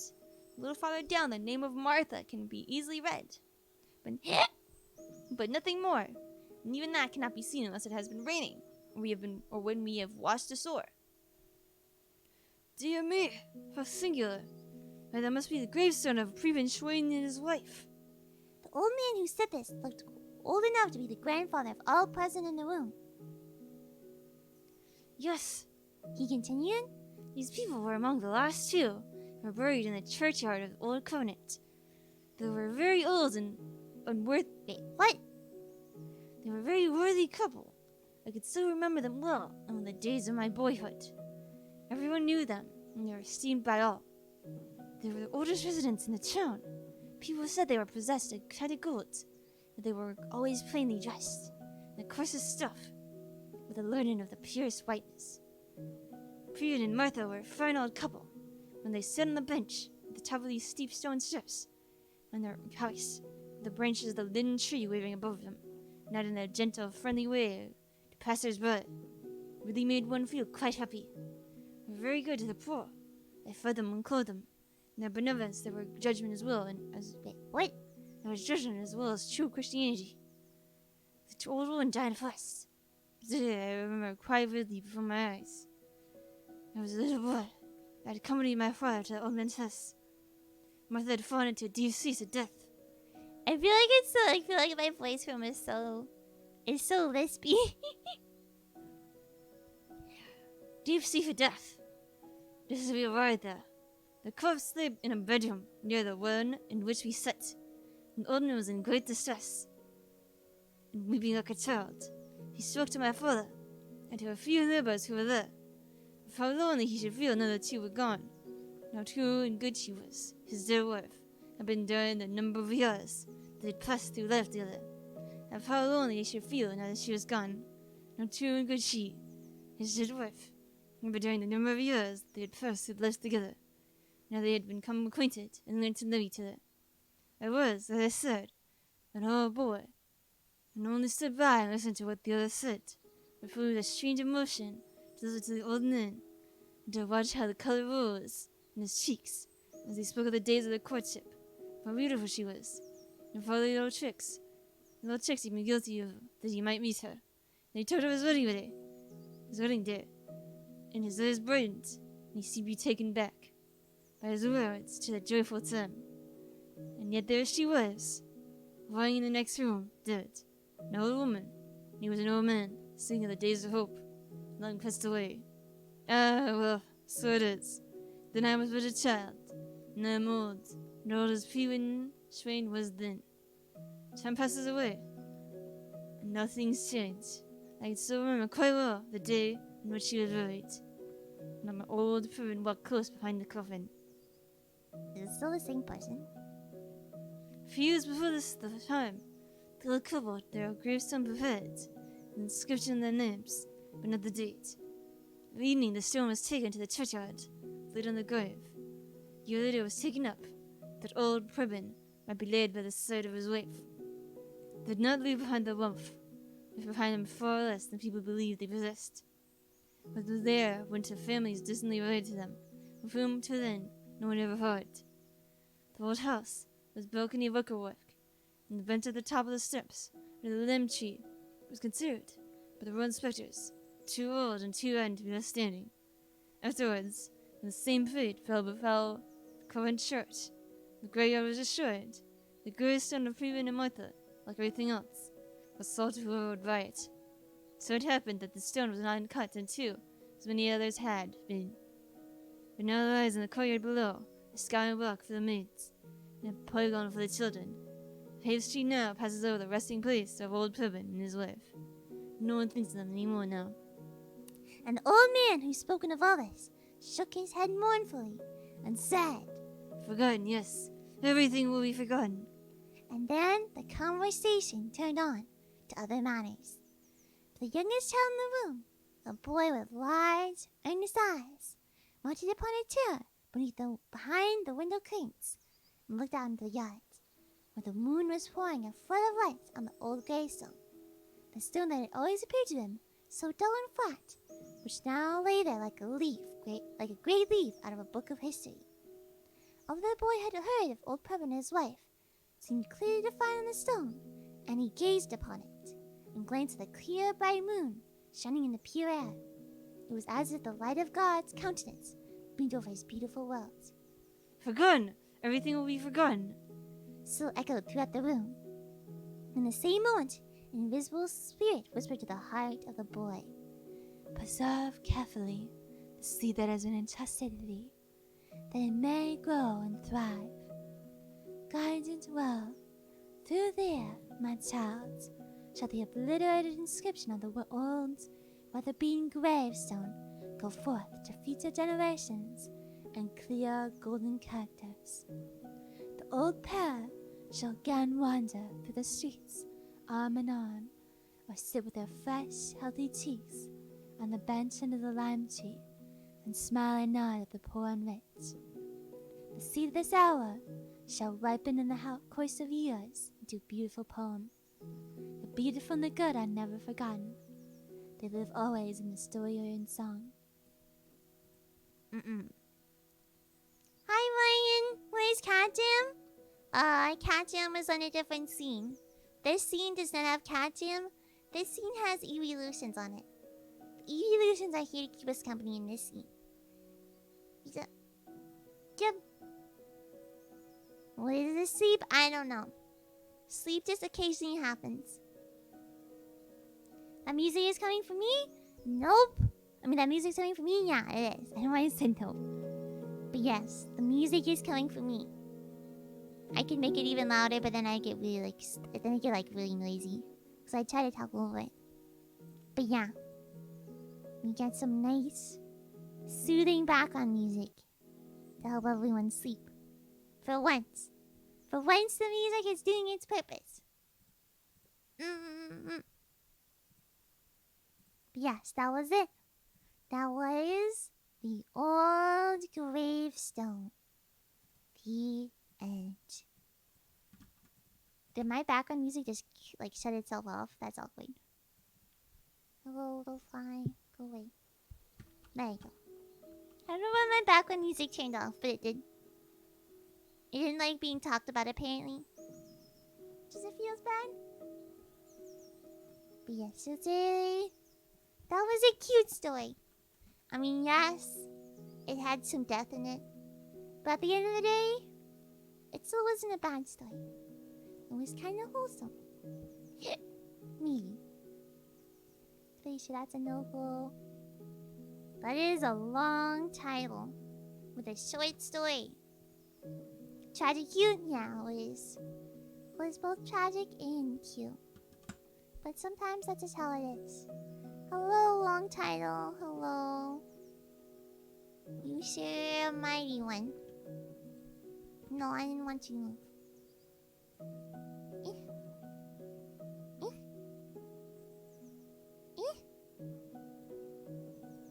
Come on, not that big. Not that big. No. Yeah, okay, good enough. Good enough. The next story is called The Loveliest Rose in the World. It's also a short story. It's about a page long, if even that. I can barely scroll on it. It's about some flowers. Yep. It's about some roses, as you would think. It's about an unnamed rose, rather. And apparently, which rose is the loveliest rose? What would you know? This was also in 1852, The Loveliest Rose in the World, by Hans Christian Andersen, 1852. There lived once a great queen. There's some, I just had saliva get stuck in my throat. It was awkward. There once lived a great queen, in whose garden were found, all season, the most splendid flowers, and from every land in the world. She especially loved roses, and therefore she possessed the most beautiful varieties of this flower, from the wild hedgerows with its apple-scented leaves, and the splendid Provence rose. They grew near the shelter of the walls, wound themselves round columns and window frames, kept along passages, and for the ceilings of the halls. They were every fragrance and color. But care and sorrow dwelt within these halls. The queen lay on a sick bed, and the doctor declared that she must die. That sounds so wrong. She must die. Not that she will probably die. That she will die. That she must die. Someone's gonna murder her. There's still one thing that could save her. Said the wisest among them. Bring her the loveliest rose in the world, one which exhibits the purest and brightest love. If it is brought to her before her eyes close, she will not die. Then from all parts came those who brought roses that bloomed in every garden, but they were not the right sort. The flower must be from the garden of love, but which of the roses there showed forth the highest and purest love? Poets sing of this rose, the loveliest in the world, and each named one which he considered worthy of that title, and intelligence of that which was required was sent far and wide to every heart that beat with love, to every class, age, and condition. No one has yet named the flower, said the wise man.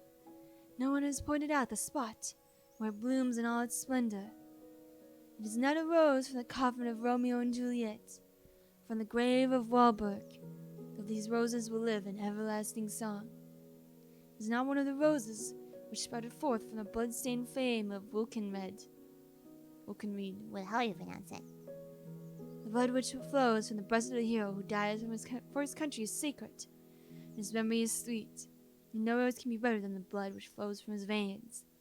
Now there is the magic flower of science, to obtain which wondrous flowers a man devotes many an hour of his fresh young life, sleepless nights, in a lonely chamber. I know it blooms, said happy mother, who came with her lovely child to the bedside of the queen. I know where the loveliest rose in the world is. It is seen on the blooming cheeks of my sweet child, when it expresses the pure and holy love of infancy. When refreshed by sleep, it opens its eyes, and smiles upon me with childlike affection. That is a lovely rose, said the wise man. But there is still one more lovely. Yes, one far more lovely, said one woman. I have seen it. A lofty and pure rose does not bloom, but it was white, like the leaves of a blush rose. I saw it on the cheeks of the queen. She had taken off her golden crown, and through the dreary night she carried her sick child in her arms. She wept over it, kissed it, and prayed for it as only a mother can pray in that hour of her anguish. Holy and wonderful in the night, in its might, is the white rose of grief, but it is not one they seek. No, the loveliest rose in the world I saw at the Lord's table. Is it really gonna be piety or something? Said the good old bishop. I saw it shine as if an angel's face had appeared. A young maid knelt at the altar and renewed the vow made at her baptism. There were white and red roses on the blushing cheeks of that young girl. She looked up to heaven with all the purity and love of her young spirit. In all the expression of the highest and purest love. May she be blessed, said the wise man. But no one has named the loveliest rose in the world. Then came into the room a child, the queen's little son. Tears stood in his eyes and glistened on his cheeks. He carried a great book, and the binding was of velvet, with silver clasps. Mother! I just lost my spot. Mother! cried the little boy. Only hear what I have read. And the child seated himself by the bedside table, and read from the book of him who suffered death on the cross to save all men, even who are yet unborn. He read, Greater love hath no man than this. and then he read of roseate hue. And as he read, a roseate hue spread over the cheeks of the queen, and eyes became so enlightened and clear that she saw from the leaves of the book a lovely rose spring forth, type of him who shed his blood on the cross. I see it, Said she, he who beholds this, the loveliest rose on earth, shall never die. Of course, the loveliest rose is of course religion.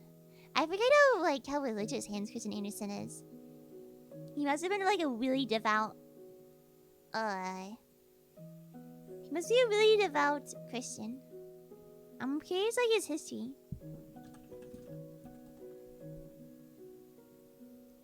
Let me see. Danish author, blah blah blah. Blah blah blah.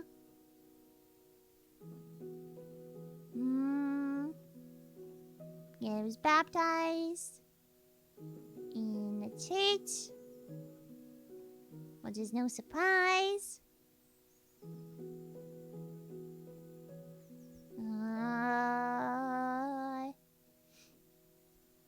I'm guessing, I don't really want to like go through the entire Wikipedia, but I'm guessing religion was a very heavy part of his life. You weren't expecting that? Yeah, of course.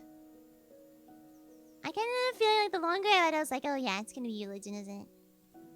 Not that there's anything wrong with that, but I feel like sometimes I should warn people. Because, you know, not every... I feel like I should warn people that Hans Christian Andersen stories are very religious based. Because, like, most of them are. Like, some of them aren't. It feels like a 50-50 when you read Hans Christian Andersen. Like, there's a 50% chance that the story you read will be normal. And there's a 50% chance it'll be very Christian or whatever religion Hans Christian Andersen believed in. Or was at least a part of. I think that's very interesting. I find it quite intriguing, I guess. Oh, does that sound fishy? For sure. The next story is called In 1,000 Years. Interesting facts on our boy hands. It's not really a fact. It's kind of, I guess the truth is a fact. Guess you can't really disagree with that. But I wouldn't consider it like a fact. I thought it was like more stating the obvious. But me, that's still a fact. I didn't quite check and see what sector of Christianity he was involved in. Or whatever. Let me take a drink.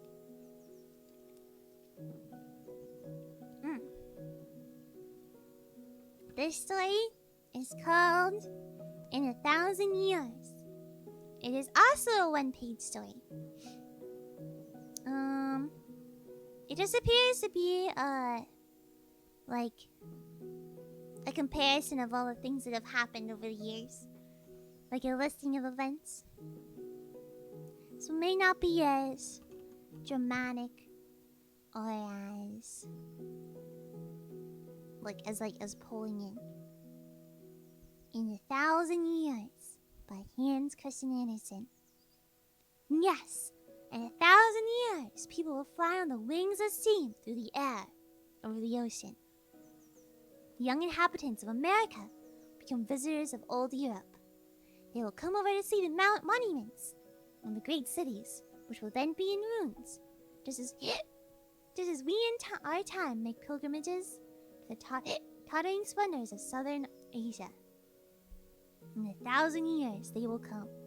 The Thames, the Danube, and the Rhine still roll their course. Mont Blanc stands firm with its snow-capped summit, and the northern lights gleam over the land of the north. But generation after generation has become dust. Whole rows of the mighty of the moment are forgotten, like those who are already slumbering underneath the hill on which the rich trader, whose ground it is, has built a bench which he can sit and look out across his waving cornfields. To Europe! Cried the young sons of America. To the land of our ancestors, the glorious land of monuments and fancy, to Europe! Then ship of the air comes. It is crowded with passengers. The transit is quicker than by sea. The electromagnetic wire under the ocean has already telegraphed the number of aerial caravan. Europe is in sight. It is the coast of Ireland that they see. The passengers are still asleep. They will not be called till they are exactly over England. Then they will first step onto European shore, on the land of Shakespeare, as the educated call it. The land of politics, the land of machines, as it's called by others. Here they stand a whole day. That is all the time the busy race can devote to the whole of England and Scotland. Then the journey is continued through the tunnel under the English Channel, to France, to the land of Charlemagne, and I assume it's Charlemagne, and Napoleon. Molière is named. The learned men talk of the classic school of remote antiquity. There is rejoicing and shouting for the names of heroes, and poets and men of science, whom our time does not know, but who will be born after our time in Paris, the center of Europe, and elsewhere. The air steamboat flies over the country whence Columbus went forth, where Cortez was born, and where Calderon sang dramas in sounding verse. Beautiful black-eyed women live still in the blooming valleys, and the oldest songs speak of the Cid and the Alhambra. Then through the air, over the sea, to Italy, where once lay old, everlasting Rome. It is vanished. The Campagna lies desert. A single ruined wall is shown as the remains of St. Peter's, but there is a doubt of this ruin to be genuine. Next to Greece, to sleep a night in the Grand Hotel at the top of Mount Olympus. So they have been there. And the journey is continued. The Bosphorus, to rest there for a few hours, and see the palace where Byzantium lay, and where the legend tells that the harem stood in the town of the Turks. Poor fishermen are now spreading their nets. Over the remains of mighty cities, on the broad Danube, cities which we, in our time, know not. The travelers pass, but here and there, on the rich sites of those that time shall bring forth, the caravan sometimes descends, and departs thence again. Down below lies Germany, that was once covered with a close net of railways and canals, the region where Luther spoke, where Goethe sang, and where Mozart once held the scepter of harmony. Great names shine there, and in science and in art, names that are unknown to us. One day devoted to seeing Germany, and one for the north, the country of Orsted and Linnaeus, and for Norway, the land of the old heroes and the young Normans. Iceland is visited on the journey home. The geysers burn no more. Hekla is an extinct volcano, but the rocky island is still fixed in the midst of the foaming sea, a continual monument of legend and poetry. There really is a great deal to be seen in Europe, says the young American. We have seen it in a week, according to the directions of the great traveler. And here he mentions the name of one of his contemporaries in his celebrated work, How to See All of Europe in a Week. The end. The end, the end, the end. Hi, GN Angel. Hello. How are you doing? We're reading fairy tales. All of them are by Hans Christian Andersen so far, but eventually I'll run out of them, and we'll have to move on to someone else. Yes, hello.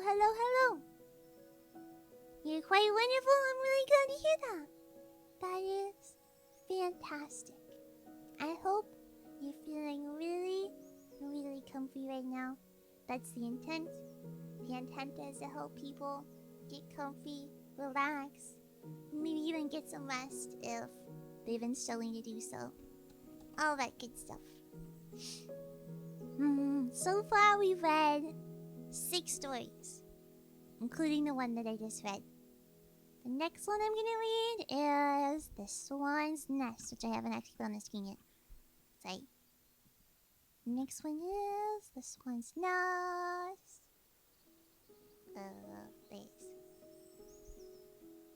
The Swan's Nest. I don't remember what this is about either. But we're getting there. We're getting through it. A second. No, it's not quite. I like keeping stuff aligned. It makes me feel weird if it's not aligned. Let's see how long this story is. This story isn't even a full page. It is very short. And it's about swans traveling to different places in the world. That's essentially what it's about. I guess in 1852, Hans Christian Andersen wanted to do traveling. Or something like that. That's what it seems like anyways. But yeah. He wanted to travel a bit. So, let me take a drink and then I'll read. The Swan's Nest by Hans Christian Andersen, 1852.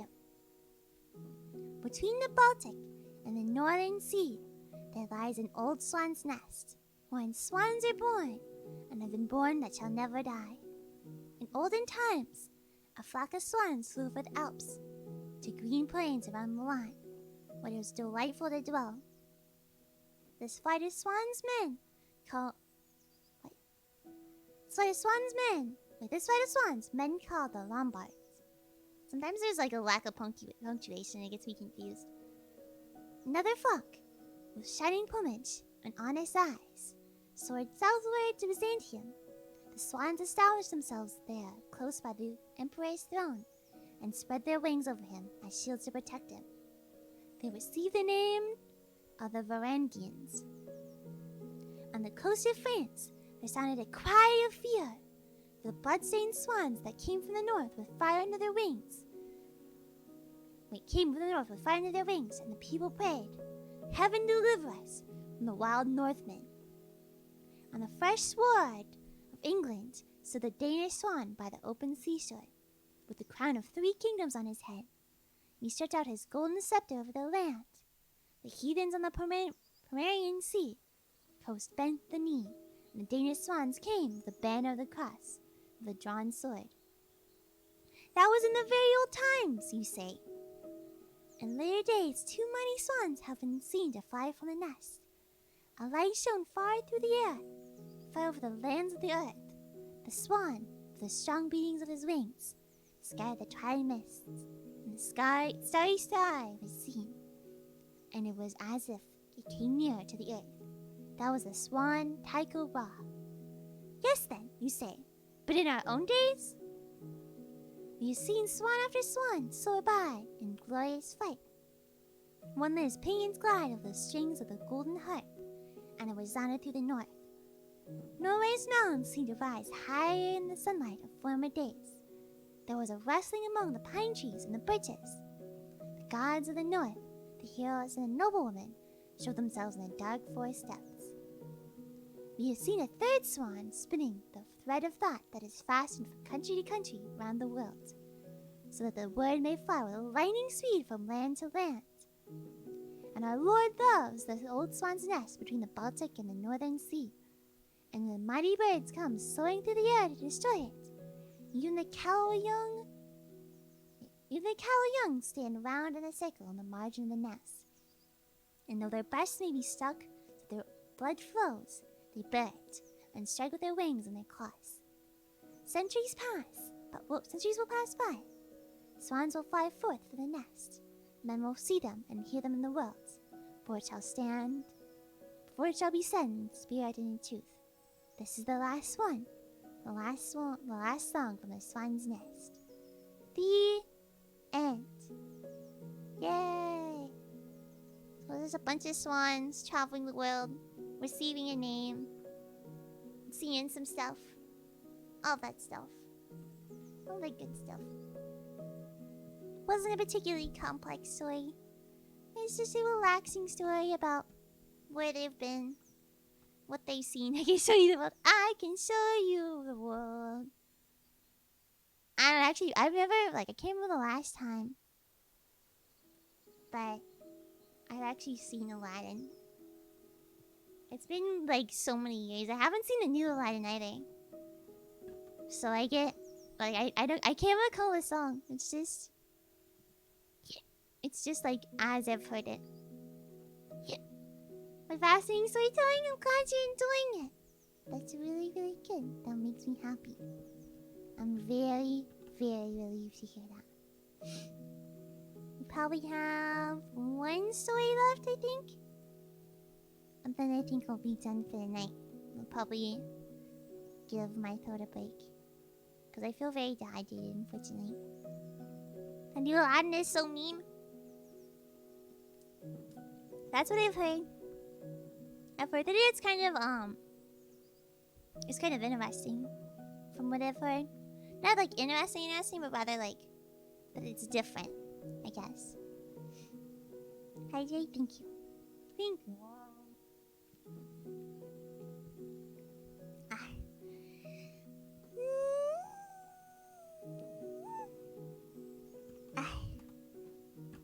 So last story is called The Story of the Year. I'm not actually... Oh, I think I know the story is about, if I remember right. This story is basically about the changing of seasons. And like how the world is with each season. Oh, thank you for the follow, Angel. Thank you. Welcome, Chia. Welcome. I'm glad you've joined us. Welcome. Yes, this story is about changing the seasons, how things go, how the animals feel about it, etc. It's a very peaceful story.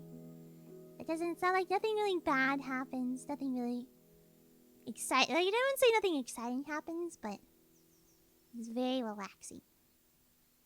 I'd say it's very, very relaxing.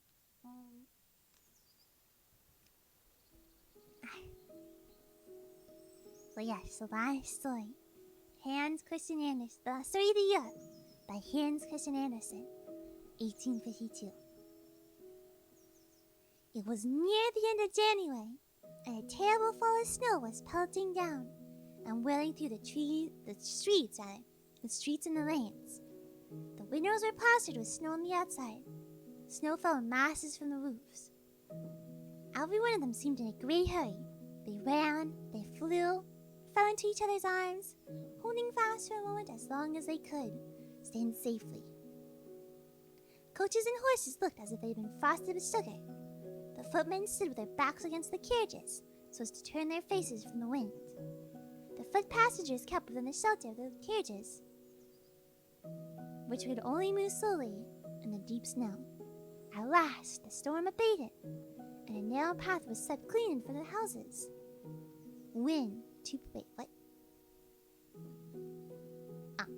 What? Sorry, I lost my spell. When two persons met in this path, they stood still, for neither liked to take the first step on one side into the deep snow to let the other pass him. There they stood, silent and motionless, till at last, as if by tacit consent, each sacrificed a leg and buried it deep in the snow. Towards evening, the weather became calm. The sky cleared from the snow, looked more lofty and transparent, while the stars shone with a new brightness and purity. The frozen snow crackled underfoot, and was quite firm enough to bear the sparrows, who hopped upon it in the morning dawn. They searched for food in the path which had been set. There was very little for them, and they were terribly cold. "Tweet, tweet," said one to another. "They call this a new year, but I think it is worse than the last." I can't whistle right now, I'm sorry. Said one to another. "They call this year a new year, but I think it is worse than the last. Might as well have kept the old year. I'm quite unhappy, and I have a right to be so." "Yes, you have.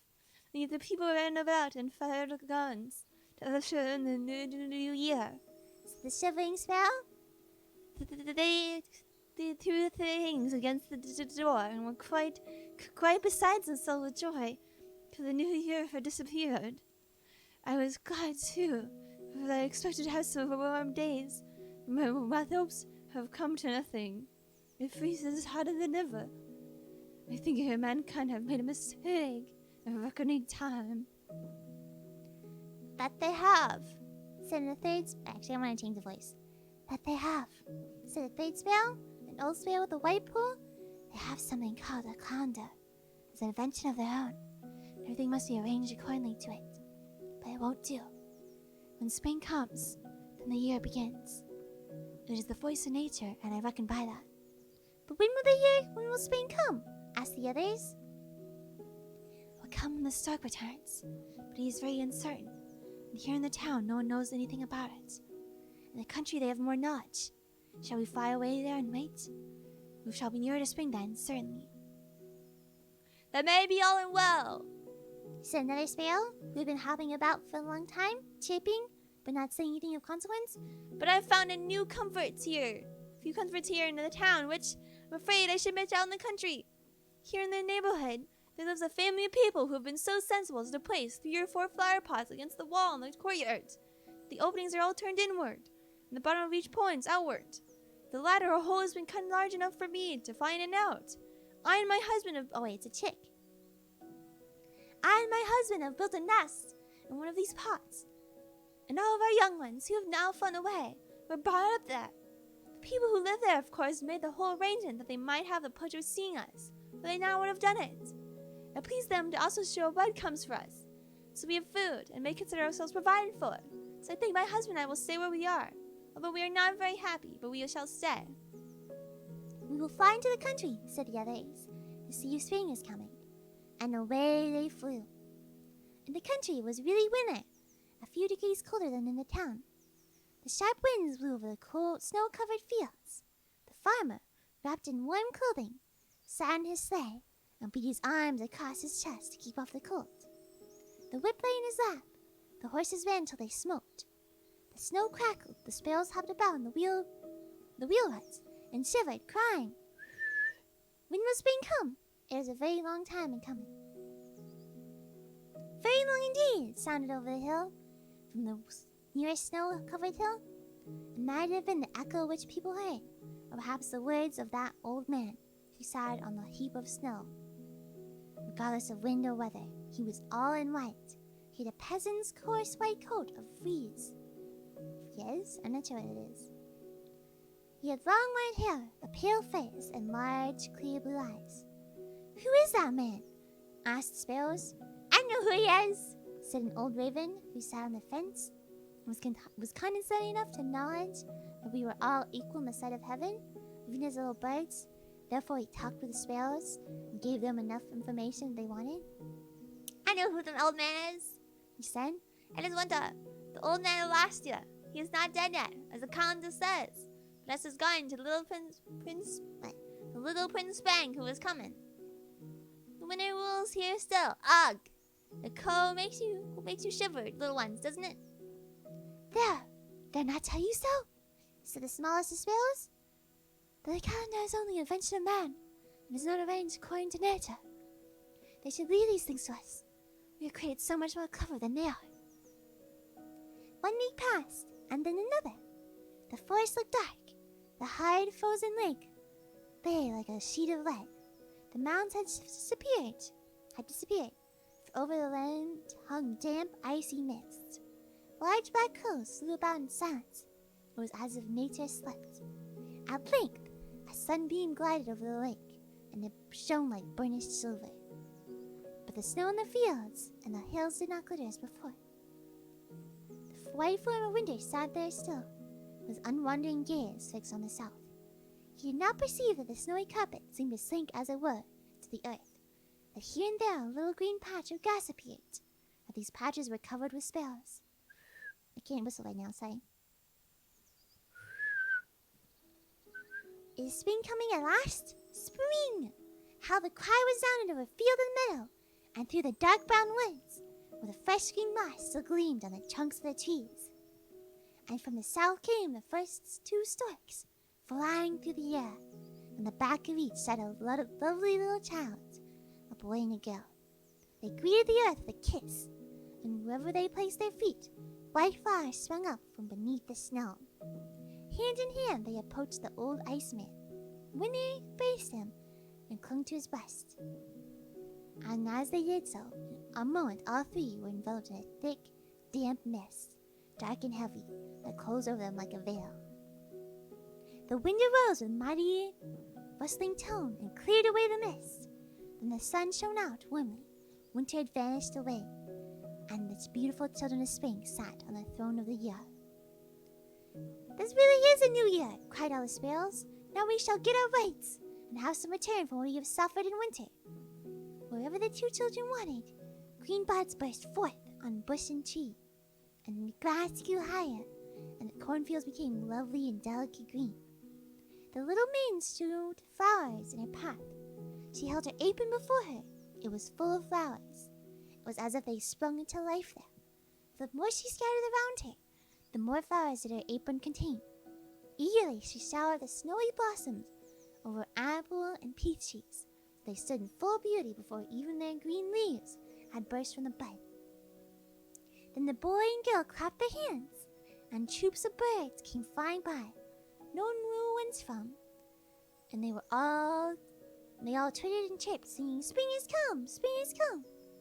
How beautiful everything was!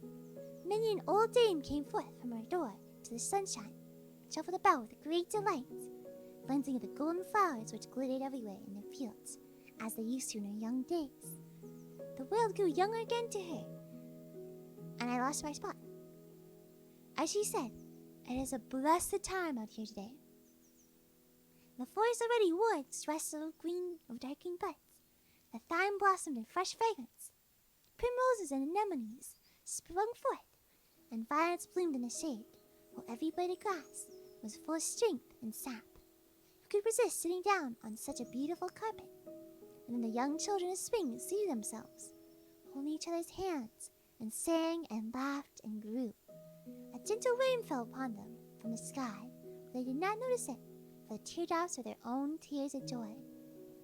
They kissed each other and were betrothed, and in that same moment the buds of the trees unfolded, and when the sun rose, the forest was green. Hand in hand, the two wandered beneath the fresh pendant canopy of foliage, while the sun's rays gleamed through the opening of the shade, and changing in varied colors. The delicate young leaves filled the air with refreshing odor. Merrily rippled the clear brooks and rivulets between the green velvety rushes, and over the many-colored pebbles beneath. All nature spoke of abundance and plenty. The cuckoos sang, and lark caroled, for it was now beautiful spring. The careful willows had, however, covered their blossoms with woolly gloves, and this carefulness is rather tedious. Days and weeks went by, and the heat increased. Warm air waved the corn as it grew golden in the sun. The white northern lily spread its large green leaves over the glossy mirror of the woodland lake, and the fishes sought the shallows beneath them. In the sheltered part of the wood, the sun shone upon the walls of a farmhouse, brightening the blooming roses, and ripening the black juicy black juicy berries, which hung on the loaded cherry trees with its hot beams. Let me tell you a thing.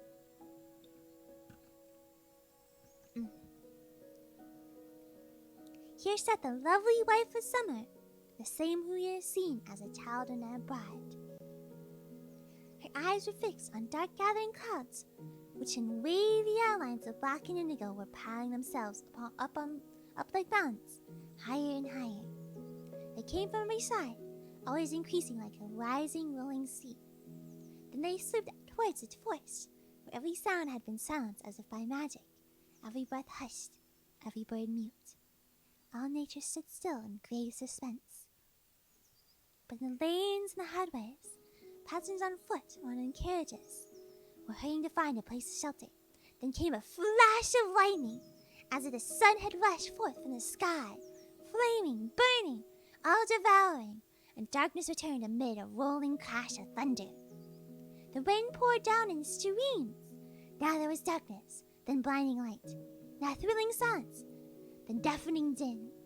The young brown reeds on the moor waved to and fro in feathery billows. The forest boughs were hidden in a watery mist, and still light and darkness followed each other. So came the silence after the roar, while the corn and the blades of grass lay beaten down and swamped, so it seemed impossible they could ever rise themselves again. But after a while, the rain Sorry. Wait, what? I think I got hosted again, but for some reason it's not saying. I'm sorry. I'm sorry, but thank you for the host again. 7-8. Thank you, thank you, thank you, thank you, thank you. Thank you, thank you, thank you. Where was I?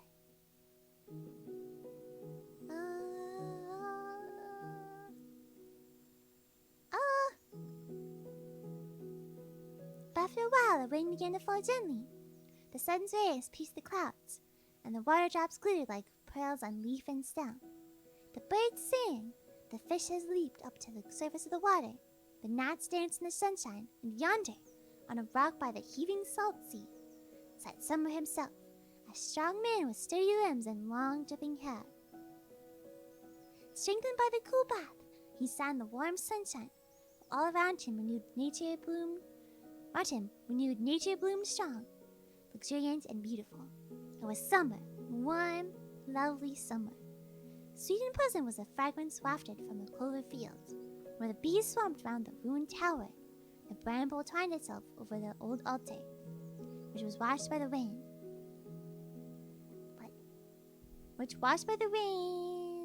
Glittered in the sunshine, and thither flew the queen bee with her swarm, and poured wax and honey. But Summer and his bosom wife saw it with different eyes. To them, the altar was covered with the offerings of nature. The evening sky shone like gold. No church dome could ever gleam so brightly. And between the golden evening and the blushing morning, there was moonlight. It was indeed summer. And days and weeks passed. The bright sires of the reapers glittered in the cornfields. The branches of the apple trees bent low, heavy with the red and golden fruit. The hop, clinging in clusters, filled the air with sweet fragrance, and beneath the hazel bushes, where the nuts hang in great bunches, rested a man and a woman, Summer and his grave consort. "See," she exclaimed, "what wealth, what blessings surround us! Everything is homelike and good, and yet, I know not why, I long for rest and peace. I can scarcely express what I feel. They are plowing the fields again. More and more the people wish for Gan. See, the stalks are flocking together and following the plow at a short distance. They are the birds from Egypt who carried us through the air. There. Do you remember how we came as children to this land of the north? We brought with us flowers and bright sunshine, and green to the forests. But the wind has been rough with them, and now they have become dark and brown, like the trees of the south. But they do not, like them, bear golden fruit." "Do you wish to see the golden fruit?" said the man. "Then rejoice." And he lifted his arm. The leaves of the forest put on colors of red and gold, and bright tints covered the woodlands. The rose bushes gleamed with scarlet hips, and the branches of the elder trees hung down with the weight of the full, dark berries. The wild chestnuts fell ripe from their dark green shells, and in the forest the violets bloomed for the second time. But the queen of the year became more and more silent and pale.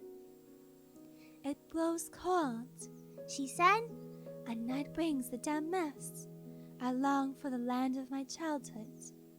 Then she saw the storks fly away, every single one, and she stretched out her hands towards them. Oh, that scared me. "Thank you for the follow, defying sense. Thank you, thank you, thank you, thank you, thank you, thank you. Welcome to your welcome. Hello, hello, hello, hello. Hello, hello, hello. I hope you're doing well, and I hope you're nice and comfy, and I hope, finally, that you enjoy the last story that I'll be reading for the night. Let's see.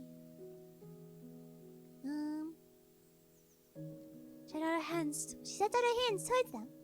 She looked at the empty nests, and one of them grew a long-stalked cornflower, and another a yellow mustard seed, as if the nest had been placed there only for its comfort and protection, and the sparrows were flying round them all. "Tweet! Where is the master of the nest gone?" Wait. "Where is the master of the nest gone?" cried one. "I suppose he could not bear it when the wind blew. And never he's left his country. I wish him a pleasant journey." The forest leaves became more and more yellow. Leaf after leaf fell, and the stormy winds of autumn howled. The year was now far more advanced, and upon the fallen yellow leaves lay the Queen of the Year, looking up with mild eyes at a gleaming star, and her husband stood by her. A gust of wind swept through the foliage, and the leaves fell in a shower. The summer queen was gone, but a butterfly, the last of the year, fell through the cold air. Damp fogs came, icy winds blew, and the long, dark nights of winter approached. The ruler of the year appeared with hair white as snow, but he knew it not. He thought snowflakes falling from the sky covered his head, as they decked the green fields with a thin, white covering of snow. And the church bells rang out for Christmas time. The bells are ringing for the newborn year, said the ruler. Soon will a new ruler and his bride be born. I shall go to rest with my wife and yonder light-giving star. In the fresh, green firwood, where the snow lay all around, stood the angel of Christmas, and consecrated the young trees that were to adorn his feast. May there be joy in the rooms and under the green boughs, said the old ruler of the year. In a few weeks he had become a very old man, with hair as white as snow. My resting time draws near. The young pair of the year will soon claim my crown and my scepter. But the night is so fine, said the angel of Christmas, for power, but not for rest. Let the snow lie warmly upon the tender seat.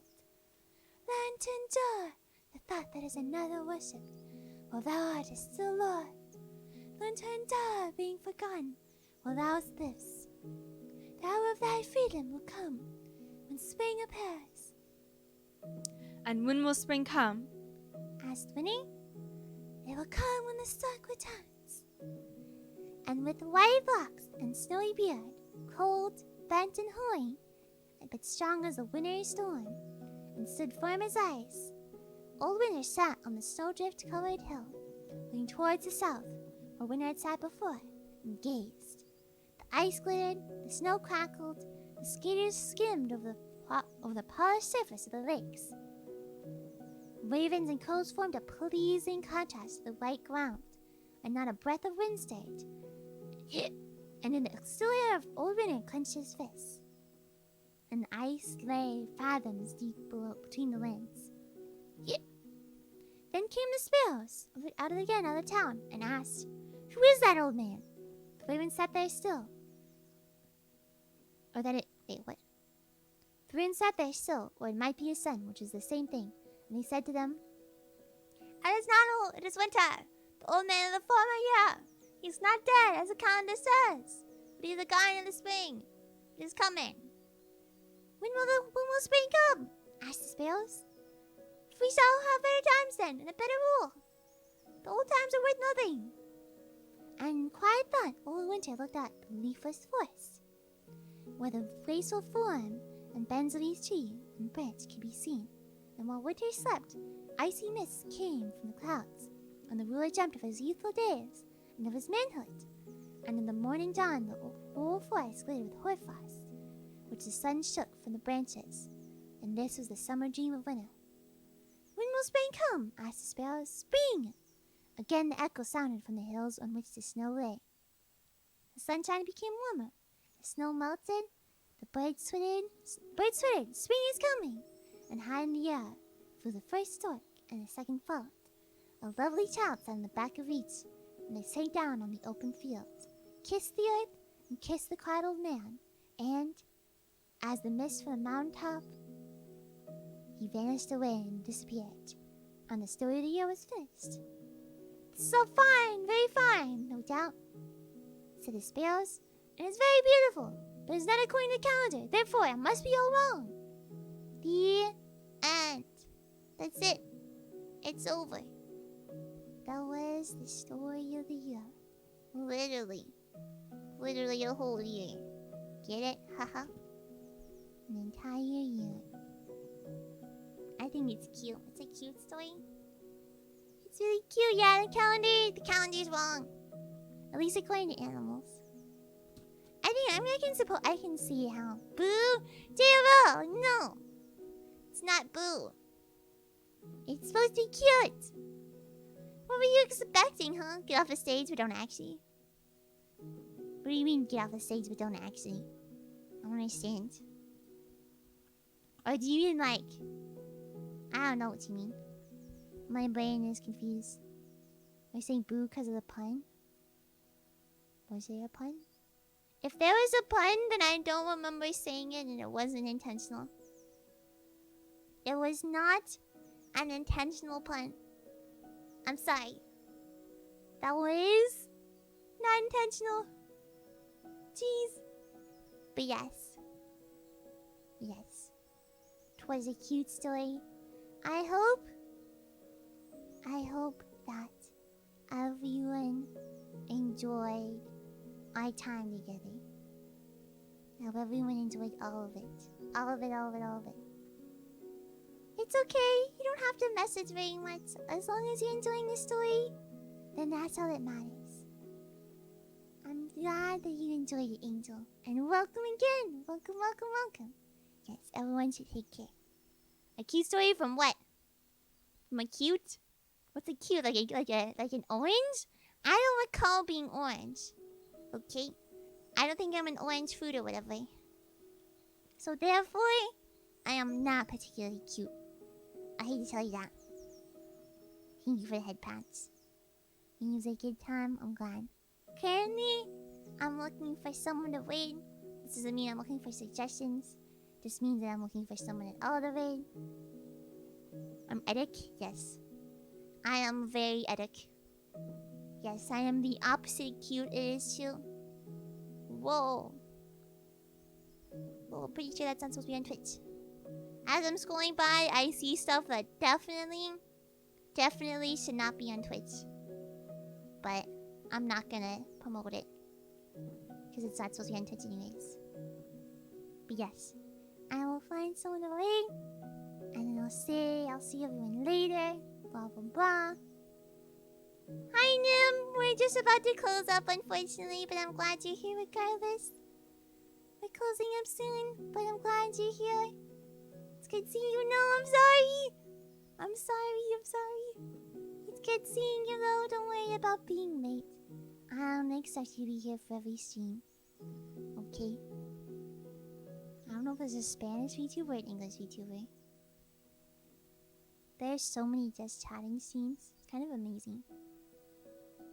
It's actually impressive. But I mean, I guess we're one of the dozens.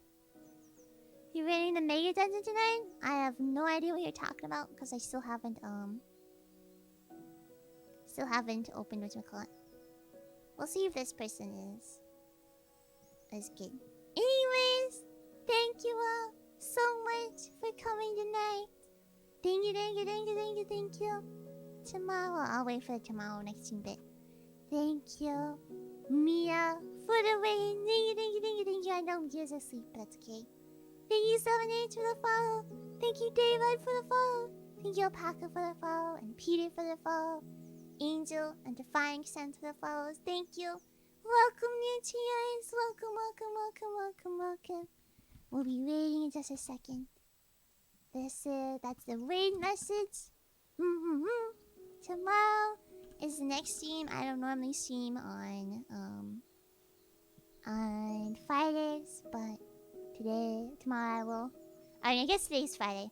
I guess that I don't normally stream on Saturdays, but Saturday mornings / Friday nights, but today I am. So I hope to see you all there. Let me see if this person's raid is mature or not. Hopefully not. Okay, they're not. Good. So yes, tomorrow will be Genshin. Genshin is good. Genshin is very good. I'll probably be doing it best tomorrow. And then a lot more resin burning. Hopefully Klee can get some good stuff. So good night, everyone. Good night. Goodbye. Farewell. See you all later. So nice to me. Bye.